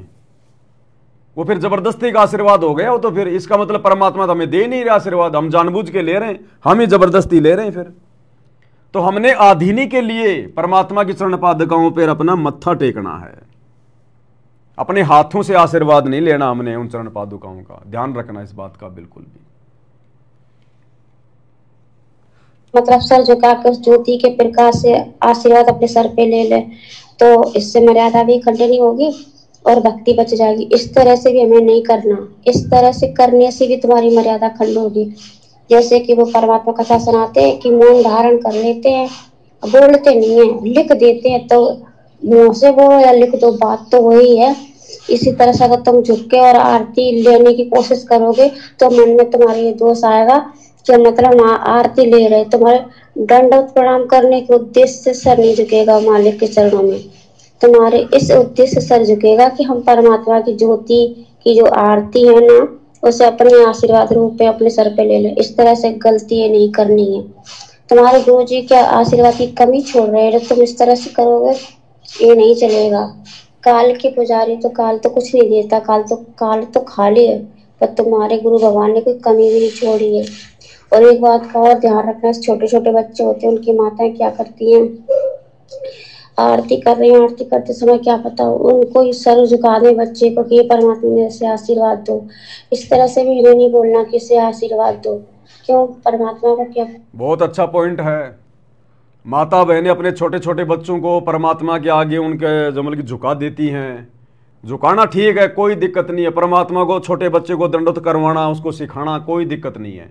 लेकिन हमने ये नहीं बोलना कि परमात्मा अपने बच्चे को आशीर्वाद दो। फिर हम तो अपने गुरुजी को आदेश दे रहे हैं। क्या गुरुजी को नहीं पता कि मैंने इसको आशीर्वाद देना कि नहीं देना है? हमने नहीं बोलना कि परमात्मा अपने बच्चे को भी आशीर्वाद दो, अपने बच्चे का भी ध्यान रखना। जो फॉर्मेलिटी है वो पूरी करो, बच्चे को दंडवत करना सिखाओ। बाकी सामने भगवान बैठा है, अंतर्यामी परमात्मा है, उसको सब पता है किसको क्या देना और कब देना है। तो ये गलती भी हमने नहीं करनी बोलकर कि गुरुजी अपने बच्चे को आशीर्वाद दो। ये गलती नहीं करनी हमने।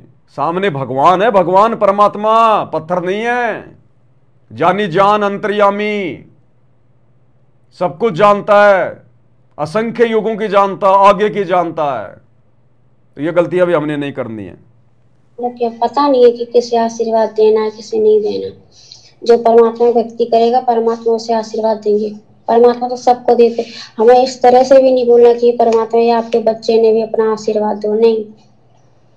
परमात्मा को सब पता है। इस तरह से भी भक्ति खत्म होती है। और ना ही बच्चे को सर झुकाना, अगर झुकाना भी है परमात्मा के चरणों में तो इस आपका से एक उद्देश्य हो कि परमात्मा के चरणों में दंडवत प्रणाम करने के मकसद से हम झुका रहे हैं, ना कि हम आशीर्वाद के मकसद से कि जो हमने ज्योति जला के भी आशीर्वाद परमात्मा जी की आरती उतारी है उसका आशीर्वाद हमें मिल जाए। उसका तो 24 घंटे तुम्हारे ऊपर आशीर्वाद बरस रहा है, फिर अलग से क्या जरूरत लेने की। इस तरह की गलतियां भक्ति मार्ग में नहीं करनी है और आगे से ध्यान रखना। बहुत छोटी छोटी बातों काल कुछ भी कर सकता है हमारे साथ में, तुम्हें लगेगा कि परमात्मा कर रहा है, इस तरह से सब नहीं करना चाहिए। परमात्मा जी ऐसे बता रहे थे, आप परमात्मा जी के चरणों में बैठे और परमात्मा जी आपसे भी कह रहे बेटा ने अच्छे से और समझा देना। बहुत बोली संघर्ष है, हर किसी के इतनी जल्दी समझ में नहीं आता। ये काल बहुत चालबाज है, बहुत धोखेबाज। आपके गुरु जी को नहीं जब प्रथम बार आया तो उससे कैसे वचन भरवा लिया था, फिर कह रहा था जाओ जोग जीत संसार कहना वचन कहना मान। अरे दासी सबसे जबरदस्ती क्रिया भक्ति मार्ग जो अभी तुम्हें 5 ही पाती पंच पोप कर पूजा देव निरंजन और नदिरस पे जो चल रही है ना क्रिया, जरा से भी ढील नहीं करनी, ना किसी की बातों में आना, बहुत सोच समझ के कदम बढ़ाना, क्योंकि काल हर कोशिश करेगा इस तरह से तुम्हें तोड़ने की। हम बार बार तुमको ये संदेशा दिलवा रहे और कह रहे हैं ताकि तुम सतर्क रहो। ये क्रिया हल्के मत ले लेना बेटा, हल्के में नहीं है क्रिया। और जो जब जब जब जब जब भूल पड़े पुस्तक पर जो उठा रहे ना परमात्मा कह रहे हमने कॉमन सेंस के लिए 2 जगह पे लिखा कि हमारे बच्चे समझ जाएंगे और ना समझ वाले वो उसी चक्कर में पड़े रहेंगे, काल की पूजा में पड़े रहेंगे। उनको कभी समझ में नहीं आएगा, ना उनको ये समझ में आएगा कि हमारे गुरु जी क्यों ये आरती किया करते थे। उनके पास बुद्धि नहीं, उनके तो गोबर भरा पड़ा है। और हमारे वो जो बच्चे हीरे मोती थे वो समझ गए, और जो भगोले हैं तो वो तो कीड़े खाते रहे। भगोले मैनेजमेंट वालों को बता रहा जो मतलब सवाल जवाब कर रहे हैं, और जब जब बोल पड़े पुस्तक पर पढ़े रहेंगे। परमात्मा कहते तुम्हारे भगवान परीक्षा लेने के लिए एक शब्द को 2 जगह लिख देते हैं अलग अलग। जो समझदार होगा तो वो कैच कर लेगी आत्मा, जो ना समझ होगा तो वो उसी पे क्या कहते लकीर की पीठ की लकीर के फेंकते रहे होते नहीं, सांप की किल्ली। अरे दासी को बोलना भी नहीं आता, लकीर की फकीर करते रहेंगे, पीटते रहेंगे, सांप निकल जाएगा और वो लाठी पीटते रहेंगे। इसी तरह से सत्य भाई बहन भक्ति क्रिया करके आगे बढ़ जाएंगे, अरे वहीं पे पड़े रह जाएंगे। ना तो ये गुरु के होंगे ना ये भक्ति कर पाएंगे, कुछ नहीं कर पाएंगे। इस तरह से परमात्मा जी कह रहे हैं। बंदी छोड़ सतगुरु रामपाल जी भगवान जी की जय। इसके अलावा एक ऑडियो और आई थी बहन की मेरे पास में, लेकिन उसमें कुछ बातें और हैं जो अभी आप लोगों को नहीं बताई जाएंगी। लेकिन उसमें परमात्मा ने एक बात बताई, संकेत किया परमात्मा ने, गुरुदेव भगवान ने कहा कि बच्चों ये इस समय तुम्हारे से जो 5 ज्योतियों से जो आरती उतरवाई जा रही है, ये आने वाले समय में जिन जिन घरों में परमात्मा की 5 ज्योतियों के साथ में आरती उतरेगी, जिन्होंने गुरु को भगवान मान लिया हृदय से, और जो अपने अपने घरों में 5 ज्योतियों से परमात्मा की आरती उतारेगा, और आरतियां केवल उन्हीं की सफल होंगी जिनके घर में अकेले गुरु जी की फोटो होगी। अपने गुरु के अलावा किसी का जयकारा नहीं लगाएंगे, किसी को दंडवत नहीं करेंगे, अपने गुरु जी के अलावा किसी का कोई प्रकट दिवस नहीं मनाएंगे, और घर बैठकर भक्ति करेंगे, कई आश्रमों में धक्के खाने नहीं जाएंगे, उन्हीं की सफल होगी। और आने वाले समय में जब वो भूखमरी का समय आएगा, अकाल पड़ेगा, तो जिन जिन घरों में 5 ज्योतियों के साथ में आरती उतरेगी, उन्हीं घरों में परमात्मा राशन की व्यवस्था करेगा। ये स्पेशल कहा परमात्मा ने। वो पूरी ऑडियो दास आपको नहीं भेज पाएगा, उसमें कुछ बातें और हैं जो समय आने पे बताएंगे। तो गुरुदेव ने स्पष्ट कर दिया कि जिन जिन घरों में इस विधि से गुरु को परमात्मा मानकर और हर प्रकार से मर्यादा में रहकर जो आरती उतारी जाएगी, पांति पंच पोप कर पूजा देव निरंजन और न दूजा, आने वाले विनाशकारी समय 2028 युग परिवर्तन में जब भूखमरी आएगी, अकाल पड़ेगा, दाने दाने को दुनिया दौड़ेगी, चोरियां करेंगी, मारपीट करेंगी, छीना झपटी करेंगी, उस समय जिन जिन घरों में ये आरती उतरेगी पूर्ण परमेश्वर की, उन्हीं घरों में परमात्मा राशन की व्यवस्था करेगा। और गुरुदेव भगवान साइकिल लेकर सत्सेवकों के घर घर जाकर परमात्मा राशन भर रहे हैं। राशन बहन को दिखाया परमात्मा ने। तो भाई और बहनों, ये छोटी मोटी प्रोसीजर नहीं है, सारी सृष्टि का मालिक धरती पे प्रकट है। इस हार जेल में बैठने नहीं आया, वो जेल में बैठकर भी अपना काम कर रहा है, जेल में बैठकर भी। तो अब यदि हम किसी ऐरे गहरे के कहने से, बहकाव में आने से, मन में कोई शंका पैदा करने से अगर पीछे हट गए तो भाई और बहनों फिर ठिकाना नहीं है, हमारा ध्यान रख लेना। फिर उसके बाद एक ऑडियो बहन ने अभी शाम को भेजी थी, आज मैं थोड़ा सुन नहीं पाया, जल्दबाजी में था, अभी मार्केट से सीधा आया था, आते ही फिर लाइव में आ गया, लाइव में भी थोड़ा लेट ही हो गया मैं। हाँ, एक भाई कह रहा था वो गुड़गांव का सुनील दास, याद आ गया मेरे को, उसकी भी शंका का समाधान कर दें। अब भाई और बहनों, ये लोग बिना पैंदे के लौटे हैं, हालांकि 3-4 साल से वो साथ संगति से जुड़ा हुआ था, लेकिन ना इधर के, ना उधर के, ना घर के, ना घाट के, धोबी के कुत्ते होते हैं ये। इनका कोई स्टैंड नहीं होता इनका। कभी तो बीच में कह देता मेरे से गलती हो गई, मैंने पवन भाई को गुरुद्रोही कह दिया, परमात्मा मुझे माफ करें, वो तो परमात्मा की बहुत प्यारी आत्मा है। फिर जैसे उसने अपना लोगो हटाया साथ संगति का, दूसरे दिन फिर उसके सिर पे काल बैठ गया, फिर माफी मांग लेता है, फिर लोगो हटा देता है, फिर काल बैठ जाता है। तो अब हमने इन लोगों की बातों को तवज्जो नहीं देनी, महत्व नहीं देना। इन फालतू के लोगों के ऑडियो वीडियो मत देखा करो, ना आगे शेयर किया करो, ये समय भक्ति करने का है। तो जब दास लाइव आता है तो वो कहता है कि पवन दास तो बार बार मैं बोलता है, मैं गुरुजी ने तो मना कर रखा है। अरे भैया, मैं बोलने के लिए गुरुजी ने मना नहीं कर रखा। अगर आप अहंकार में आके मैं बोलते हो कि ये मैंने कर दिया, मैं ऐसा कर सकता हूं, तो वो मैं आपका अहंकार में होगा तब्दील। और बाकी आप नॉर्मली मैं बोल रहे हो, मैं आज वहां गया था, मैंने आज ये कर दिया था, मैं आज इतना लेट हो गया, तो ये मैं सामान्य मैं है, ये मैं अहंकार में नहीं आता। अब कौन समझाए इन लोगों को, अकल के अंधों को। तो भाई और बहनों, ध्यान मत दो ऐसे लोगों की तरफ। पता नहीं ऐसे तो कितने आए, कितने गए, और आगे भी आंधी की तरह आएंगे, तूफान की तरह जाएंगे। अब हमने क्या करना है, उस पर ध्यान देना है। दूसरे भगत भाई बहनों के पास में भी इस प्रकार के फालतू के लोगों की ऑडियो वीडियो मत भेजा करो, क्योंकि ये काल के भेजे हुए एजेंट हैं, ये बहुत ज्यादा फुदकेंगे अब। क्योंकि भगवान ने अपनी जो विधि आरती जो शुरू जो करवाई है ना, तो काल को बिल्कुल टेंशन हो रखी है तगड़ी भयंकर, वो अपने एजेंटों को संवारेगा, और वो इसी प्रकार से लोग ये मेंढक की तरह फुदकेंगे थोड़े बहुत दिन, ज्यादा दिन नहीं, लास्ट महीना 2 महीना फुदकेंगे हल्के फुल्के, उसके बाद तो फिर इनकी बैटरी डिस्चार्ज हो जाती है। तो ऐसे अरे गहरे लोगों की बातों पे ध्यान मत दिया करो, और ना अपने आज के बाद किसी सत्सेवक भाई बहनों को किसी की भी फालतू ऑडियो वीडियो भेजना। अपने आपको कोई शंका है तो आप जानो और आपका काम जाने। परमात्मा ने हजारों वीडियो बनवा दिए, अब भी अगर शंका रहेगी तो बाढ़ में जाओ, फिर कोई लेना देना नहीं है। अब दास भी इन फालतू की बातों पे आप लोगों को जो है वो नहीं समझाएगा, ये कॉमन सेंस की बातें हैं भाई ये। अब आप खुद भी भक्ति करो, क्या पूरी जिंदगी शंकाओं में थोड़ी रहोगे। आपका यदि कल जो है मतलब सतलोक जाने का समय आ गया और 2 घंटे पहले काल ने कोई शंका पैदा कर दी, फिर क्या करोगे, तुम तो रह गए फिर यहीं पे। तो दृढ़ होना पड़ेगा, चाहे कुछ भी हो जाए, जो कर रहे हैं बिल्कुल मालिक के ज्ञान आधार से कर रहे हैं, सही कर रहे हैं। फिर दूसरे लोगों के बीच में एंट्री नहीं होनी चाहिए फालतू के लोगों की। ये इस प्रकार के काल के एजेंट तो गुरु जी के समय भी थे, आज भी हैं और आगे भी रहेंगे ये तो, क्योंकि ये काल का लोक है, 21 ब्रह्मांड है ये। तो हमने इन बातों को ध्यान नहीं देना। ऐसे मैं कहां काम करता है अहंकार में।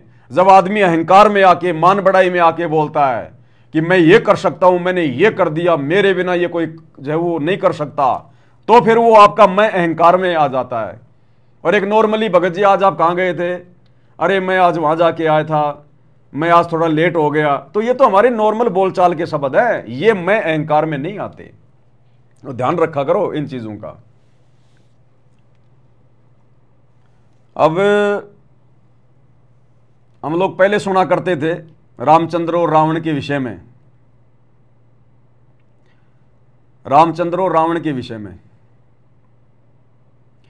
तो जब रामचंद्र जी रावण पर विजय प्राप्त करके अयोध्या में आए तो लोगों ने उनको बधाइयां दी और कहा जी आपने रावण मार दिया, आपने रावण मार दिया, आपने रावण मार दिया।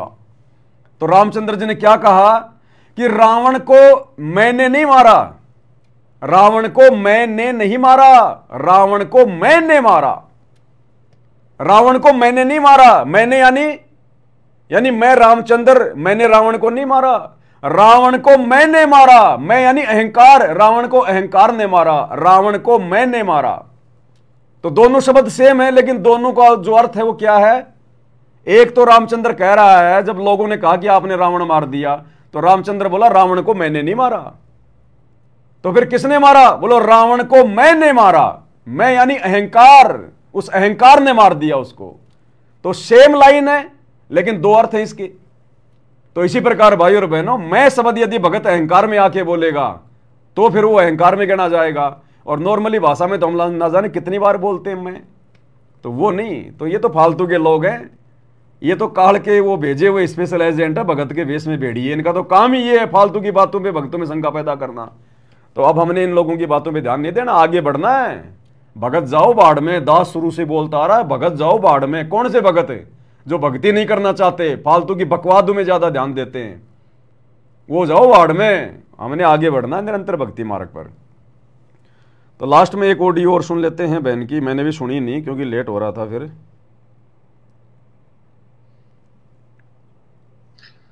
बंदी छोड़ सतगुरु रामपाल जी भगवान जी की जय हो। जय हो बंदी छोड़ की लौट को नहीं और की। सत्य भाई जी, दासी परमात्मा जी को भी छोटी भोग आरती के साथ में भोग लगा रही थी, तो परमात्मा जी ने दिखाया, मालिक जी ने दिखाया, एक परमात्मा जी का सिंहासन बहुत बड़ा, बहुत ऊंचा है, ना तो वो जमीन में ना वो आसमान में, बीच में है परमात्मा जी, उसमें विराजमान है। परमात्मा जी खूब खुश हो रहे, खूब प्रसन्न हो रहे। उनका स्वरूप है धोती कुर्ता पहने हुए हैं। पुरानी एक फोटो दास ने देखी मालिक का, इस स्वरूप है। एक पैर पैर चढ़ा के बैठे, दोनों हाथों है ना वो कुर्सी के ऊपर दोनों तरफ करके बैठे से, बहुत बड़े बड़े शहंशाह बैठते नहीं है, हमारे तो परमात्मा है ही शहंशाह, इसी तरह से वो बैठे हुए हैं। तो परमात्मा जी ने दिखाया, परमात्मा जी ऊपर है ना, ऊपर से नीचे तरफ दिख रहा है पृथ्वी की तरफ। तो पृथ्वी की तरफ है ना, आधे घरों में तो ये पाती पंच भोग कर पूजा देव निरंजन और दूजा ये जल रही है, 5 दीपक, 5 बत्ती वाली आरती दीपक। और एक तरफ बिल्कुल अंधेरा पड़ा है, आधी अंधेरा सा पड़ा है। उधर ना एकदम से टिम टिम से करके एक दीपक जल रहा है, जैसे कि पुराने जमाने में लालटेन जला दो और एक घर में लाइट जला दो तो उसका कितना प्रकाश है। एक घर में 5 दीपक 5 जल रही होती है और एक घर में एक, तो उसका कितना प्रकाश होगा। इसी तरह से परमात्मा दिखा रहे हैं, आधे में अंधेरा पड़ा है, आधे में एकदम उजाला, दीपावली की तरह जगमग जगमग हो रहा है। परमात्मा इतने खुश हो रहे, बहुत प्रसन्न हो रहा है, बहुत ज्यादा। परमात्मा जी जब प्रसन्न हो रहा है तो उनके हृदय में ऐसे शक्तियां निकल रही है, पूरे ब्रह्मांड में जा रही है। जैसे हमने देखा कि मंगल ग्रह, सूर्य ग्रह, टीवी में पहले नाटक देखा करते थे, दासी ने हमेशा से धार्मिक नाटक देखते थे, उसमें ऐसे ही मतलब शक्तियां निकलती थी, ब्रह्मांडों में जाती थी। और जब जैसे कोई प्रलय होने वाली थी तब भी वो ब्रह्मांडों में जाते थे। ये सूर्य, ये तारे होते थे वो अपने आप मतलब नष्ट होने लगते थे। इसी तरह से परमात्मा की जो शक्तियां निकल रही है उनसे कुछ नष्ट तो नहीं हो रहा है, पर वो सारे ब्रह्मांड में जा रही है, इधर उधर परमात्मा की शक्तियां जा रही है। और परमात्मा जब नीचे की तरफ देख रहे हैं ना तो खूब खुश हो रहे हैं। आधे में ज्योति जल रही है, आधे में ऐसे एक दीपक सा जल रहा है। फिर और है ना, फिर परमात्मा ने देखा जैसे कि आम के पेड़ों में बोर आ जाता है, पहले उनमें फूल आते हैं फिर उसके बाद उनमें फल आते हैं। इसी तरह से जो सत्सेवक को घर में ज्योति जल रही ना, नीचे से वो घर है, ऊपर से वो एकदम बगीचा दिख रहे, फूलों के बगीचा, गुलाबी से पर्पल कलर के हल्के से फूल है, बहुत सुंदर फूल है। मतलब जो सत्सेवक को घर है ना वो फूल सा दिख रहा है पूरा, मतलब फूल ही फूल है। वो बगीचा है, जो घर है ना वो फूल का घर है। और नीचे से तो वो घर दिख रहे हैं और ऊपर से जब परमात्मा आसमान की तरफ से देख रहे हैं ना तो वो एकदम फूलों का बगीचा, जैसे कि फूल की झाड़ियां होती हैं पूरे में छैल जाती है तो उनको समेट के से बांध देते हैं तो ऊपर से कैसे दिखती है, इसी तरह से परमात्मा देख रहे हैं।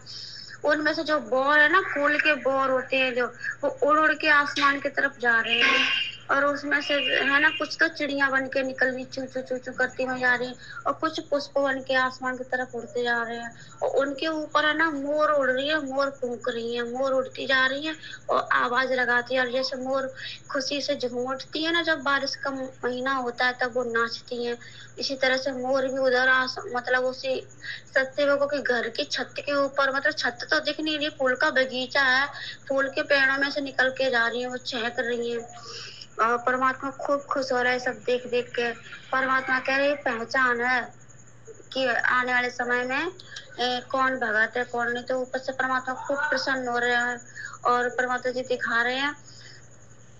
आधी में अंधेरा से एकदम से जब खूब तेज तूफान आया, एकदम आंधी का एकदम से तूफान आया, तो वो जिस घर में एक एक दिया जल रहे थे वो भी बंद हो गया, एकदम से गुमसुम अंधेरा हो गया। और जहाँ से सत्संगों के वो दीपक जल रहे वहाँ उस तरफ तूफान तो आया, पर तूफान वापस लौट गया, क्योंकि जो झाड़ियां है ना, फूल की झाड़ी परमात्मा दिखा रहे, वो झाड़ियों के अंदर वो हवा प्रवेश कर ही नहीं पाई। तो परमात्मा की शक्ति भी आसपास कवच की तरह हैगी।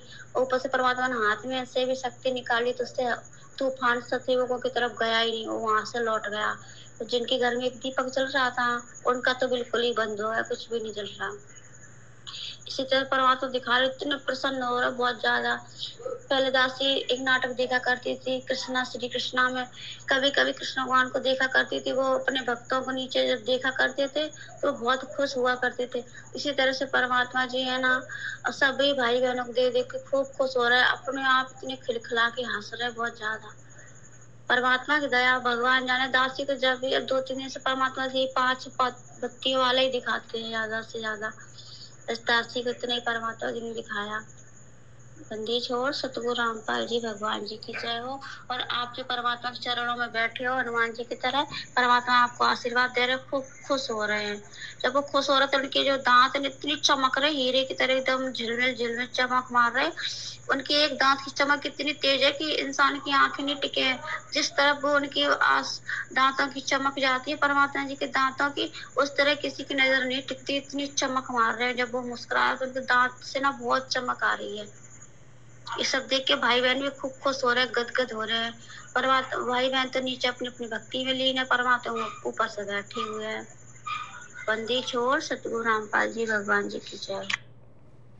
यानी कहने का मतलब है परमात्मा अपनी नज़र हर पल अपने सत्सेवक बच्चों के ऊपर, जिन जिन घरों में परमात्मा को परमात्मा मानकर, गुरु को भगवान मानकर हृदय से मर्यादाओं में रहते हुए जो भक्ति की जा रही है, तो परमेश्वर की नज़र पल पल उन परिवार वालों के ऊपर है। और आने वाले विनाशकारी समय में चाहे कितनी बड़ी कोई आपदा आओ, परमेश्वर ने उन घरों के चारों तरफ अपना रक्षा कवच बना रखा है। किसी के ऊपर कोई आपत्ति परमात्मा नहीं आने देगा। और जिन जिन घरों में ये 5 ज्योति परमात्मा की जलेंगी, क्योंकि ये पहचान है कि आपने अपने गुरु को वास्तव में भगवान माना कि नहीं माना। गुरु को मानुष मानने वाला 5 ज्योतियों के साथ आरती नहीं कर सकता, और यदि वो करेगा तो सफल नहीं हो सकता। तो आने वाले समय में केवल उन्हीं घरों का बचाव होगा, विशेष तौर पर जो संगत में हैं। बाकी जो लोग जगत में हैं उनके अपने संस्कार, भाई अगर उनके मजबूत संस्कार होंगे कोई पिछले, तो उनका कोई बाड़ बाकर नहीं कर पाएगा। और जिनके कमजोर संस्कार हैं वो तो आज भी, वो तो मर ही रहे हैं। तो इसी प्रकार आने वाले समय में परमात्मा दिखा रहे हैं कि खुश वो ही रहेगा आपत्ति के समय, विपत्ति के समय, संकट के समय, जिन घरों में परमात्मा की विधिवत भक्ति हो रही होगी। अन्यथा मान लो आज भगवान की हम विधिवत भक्ति कर रहे हैं गुरु को परमात्मा मानकर, हमारे साथ भी अगर कल को वैसा ही हो गया तो फिर भगवान फिर है कहां धरती पे। लेकिन भाई परमात्मा उस अंतर को स्पष्ट करेगा कि पूर्ण परमात्मा की भक्ति करने वाले, गुरु को परमात्मा मानकर भक्ति करने वालों के क्या ठाट होते हैं, क्या सुख होते हैं, और कैसे परमात्मा उनकी आपत्तियां टालता है। और जो लोग फालतू के काम कर रहे हैं, भगत होकर भी मर्यादा तोड़कर दुनिया के बास्केटबॉल में जा रहे हैं, भंडारा लगा रहे हैं, स्टेडियम बना रहे हैं, गुंडों की सीबीआई जांच करवा रहे हैं, दुनिया भर की नौटंकी कर रहे हैं, तो उनके साथ में क्या होगा। भक्तों में भी पता चलेगा मर्यादा तोड़कर भक्ति करने वालों के साथ क्या होगा, और गुरु को परमात्मा मानकर विधिवत भक्ति करने वालों के साथ में क्या होगा आने वाले समय में। तो ये आरती असल में हमारी अब सफल हो रही है भाइयों और बहनों। हम पढ़ते हैं ना, खंड खंड में आरती गाजे सकलमयी हर ज्योत विराजे। तो गुरुदेव भगवान ने बताया कि अब ये तुम्हारी आरती ब्रह्मांडों में गूंज रही है, खंड खंड में, क्योंकि अब तुमने विधिवत आरती करना शुरू किया है। पांति पंच पोप कर पूजा, देव निरंजन और न दूजा, खंड खंड में आरती गाजे सकलमयी हर ज्योत विराजे।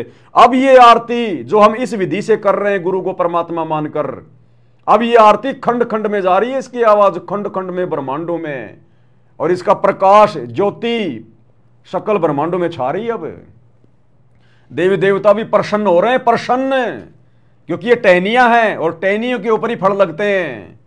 अब देखना आने वाले समय में सत्सेवक बच्चों के घरों में, परमात्मा के सत्सेवक बच्चों के घरों में जो फल लगेंगे, जो संघर्ष परमात्मा ने हमसे करवाया है 8-10 साल में, इन लोगों की गाड़ियां खा खा के, जेल जा जा के, मुकदमे लगवा के, हर प्रकार से इन्होंने तोड़ने का प्रयास किया, लेकिन हम लोग जो बल्कि डटे रहे साथ संगति में। अब देखना आने वाले समय में इन टहनियों पे परमात्मा कैसे फल लगाता है, तब पता चलेगा इन आश्रम वाले भक्तों को और इसको दुनिया वालों को कि क्या होती है मर्यादित भक्ति, गुरु भगवान होता है या कोई और होता है, तब पता चलेगा इनको आने वाले समय में। इनको पता चले ना चले भाई और बहनों, हमें तो पता चल गया। अपने तो इसी पर आप और हमें तो इसी प्रकार से दृढ़ होकर भक्ति मार्ग पर आगे बढ़ना है। बाकी बीच बीच में दास को जैसे परमात्मा प्रेरणा करेंगे, दास आप सभी भगत भाई बहनों को संदेशा देता रहेगा। दास की तो ड्यूटी यही लगा रखी है भगवान ने। बाकी जिन भगत भाई बहनों के पास में अभी तक संदेशा नहीं पहुंचा है पूजा के थाल के विषय में, तो दास का नंबर है 82 73 84 95 60। इस नंबर पर आप जी अपना पूरा पता पिन कोड के नंबर के साथ व्हाट्सएप कर दो। जिन्होंने अपना पता भेज दिया है, दास की तरफ से ओके लिख के जो है वो चला गया है, जिन जिन भाई बहनों ने मुझे वो पता भेज दिया और मैंने नीचे उसके जवाब में लिख दिया ओके, उसके बाद दोबारा अपने एड्रेस नहीं भेजना। फिर दास आपके पास फोन करेगा या कोई और भाई बहन आपको फोन करेंगे, आपके एड्रेस को कंफर्म करेंगे वो, और पेमेंट आपने केवल दास के मोबाइल नंबर पे भेजना है। जो भाई बहन आपको फोन कर रहे हैं वो भी दास के लिए बोल रहे हैं, तो मन में ऐसी कोई शंका पैदा मत करना कि भाई हमारी जो पूजा का थाल जो मंगवा रहे हैं उसका पैसा कहीं और चला जाए। कहीं नहीं जाने वाला, परमात्मा के चरणों में रहेगा, दास के पास ही आएगा, कोई टेंशन की बात नहीं है। दास के दोनों मोबाइल नंबर आपके पास में है, 82 73 84 95 60। इसी पर मेरा फोन पे चलता है, पेटीएम चलता है, गूगल पे चलता है। आपने जो सामान मंगवाना है उसका पैसा आपने मेरे ही नंबर पे आपने डालना है। तो आज के वीडियो में भाई और बहनों केवल इतना ही। परमात्मा का हम कोटि कोटि दंडवत धन्यवाद करते हैं जो परमेश्वर ने हमें समय दिया अपनी महिमा के लिए। तो कुछ और बातें जो परमात्मा प्रेरणा करेंगे, जो आवश्यक होंगी, दास आपको बीच बीच में आकर लाइव बताता रहेगा, ताकि हम कोई गलती करने से बचें। इस समय अगर गलती हो गई तो लेने के देने पड़ जाएंगे, लेने के देने, क्योंकि परमात्मा ने आप और हमारी आंखें खोली हैं, और आंखें खुलने के बाद यदि हम कोई गलत रास्ते पे जाएंगे तो भाई और बहनों फिर परमात्मा माफ नहीं करेगा।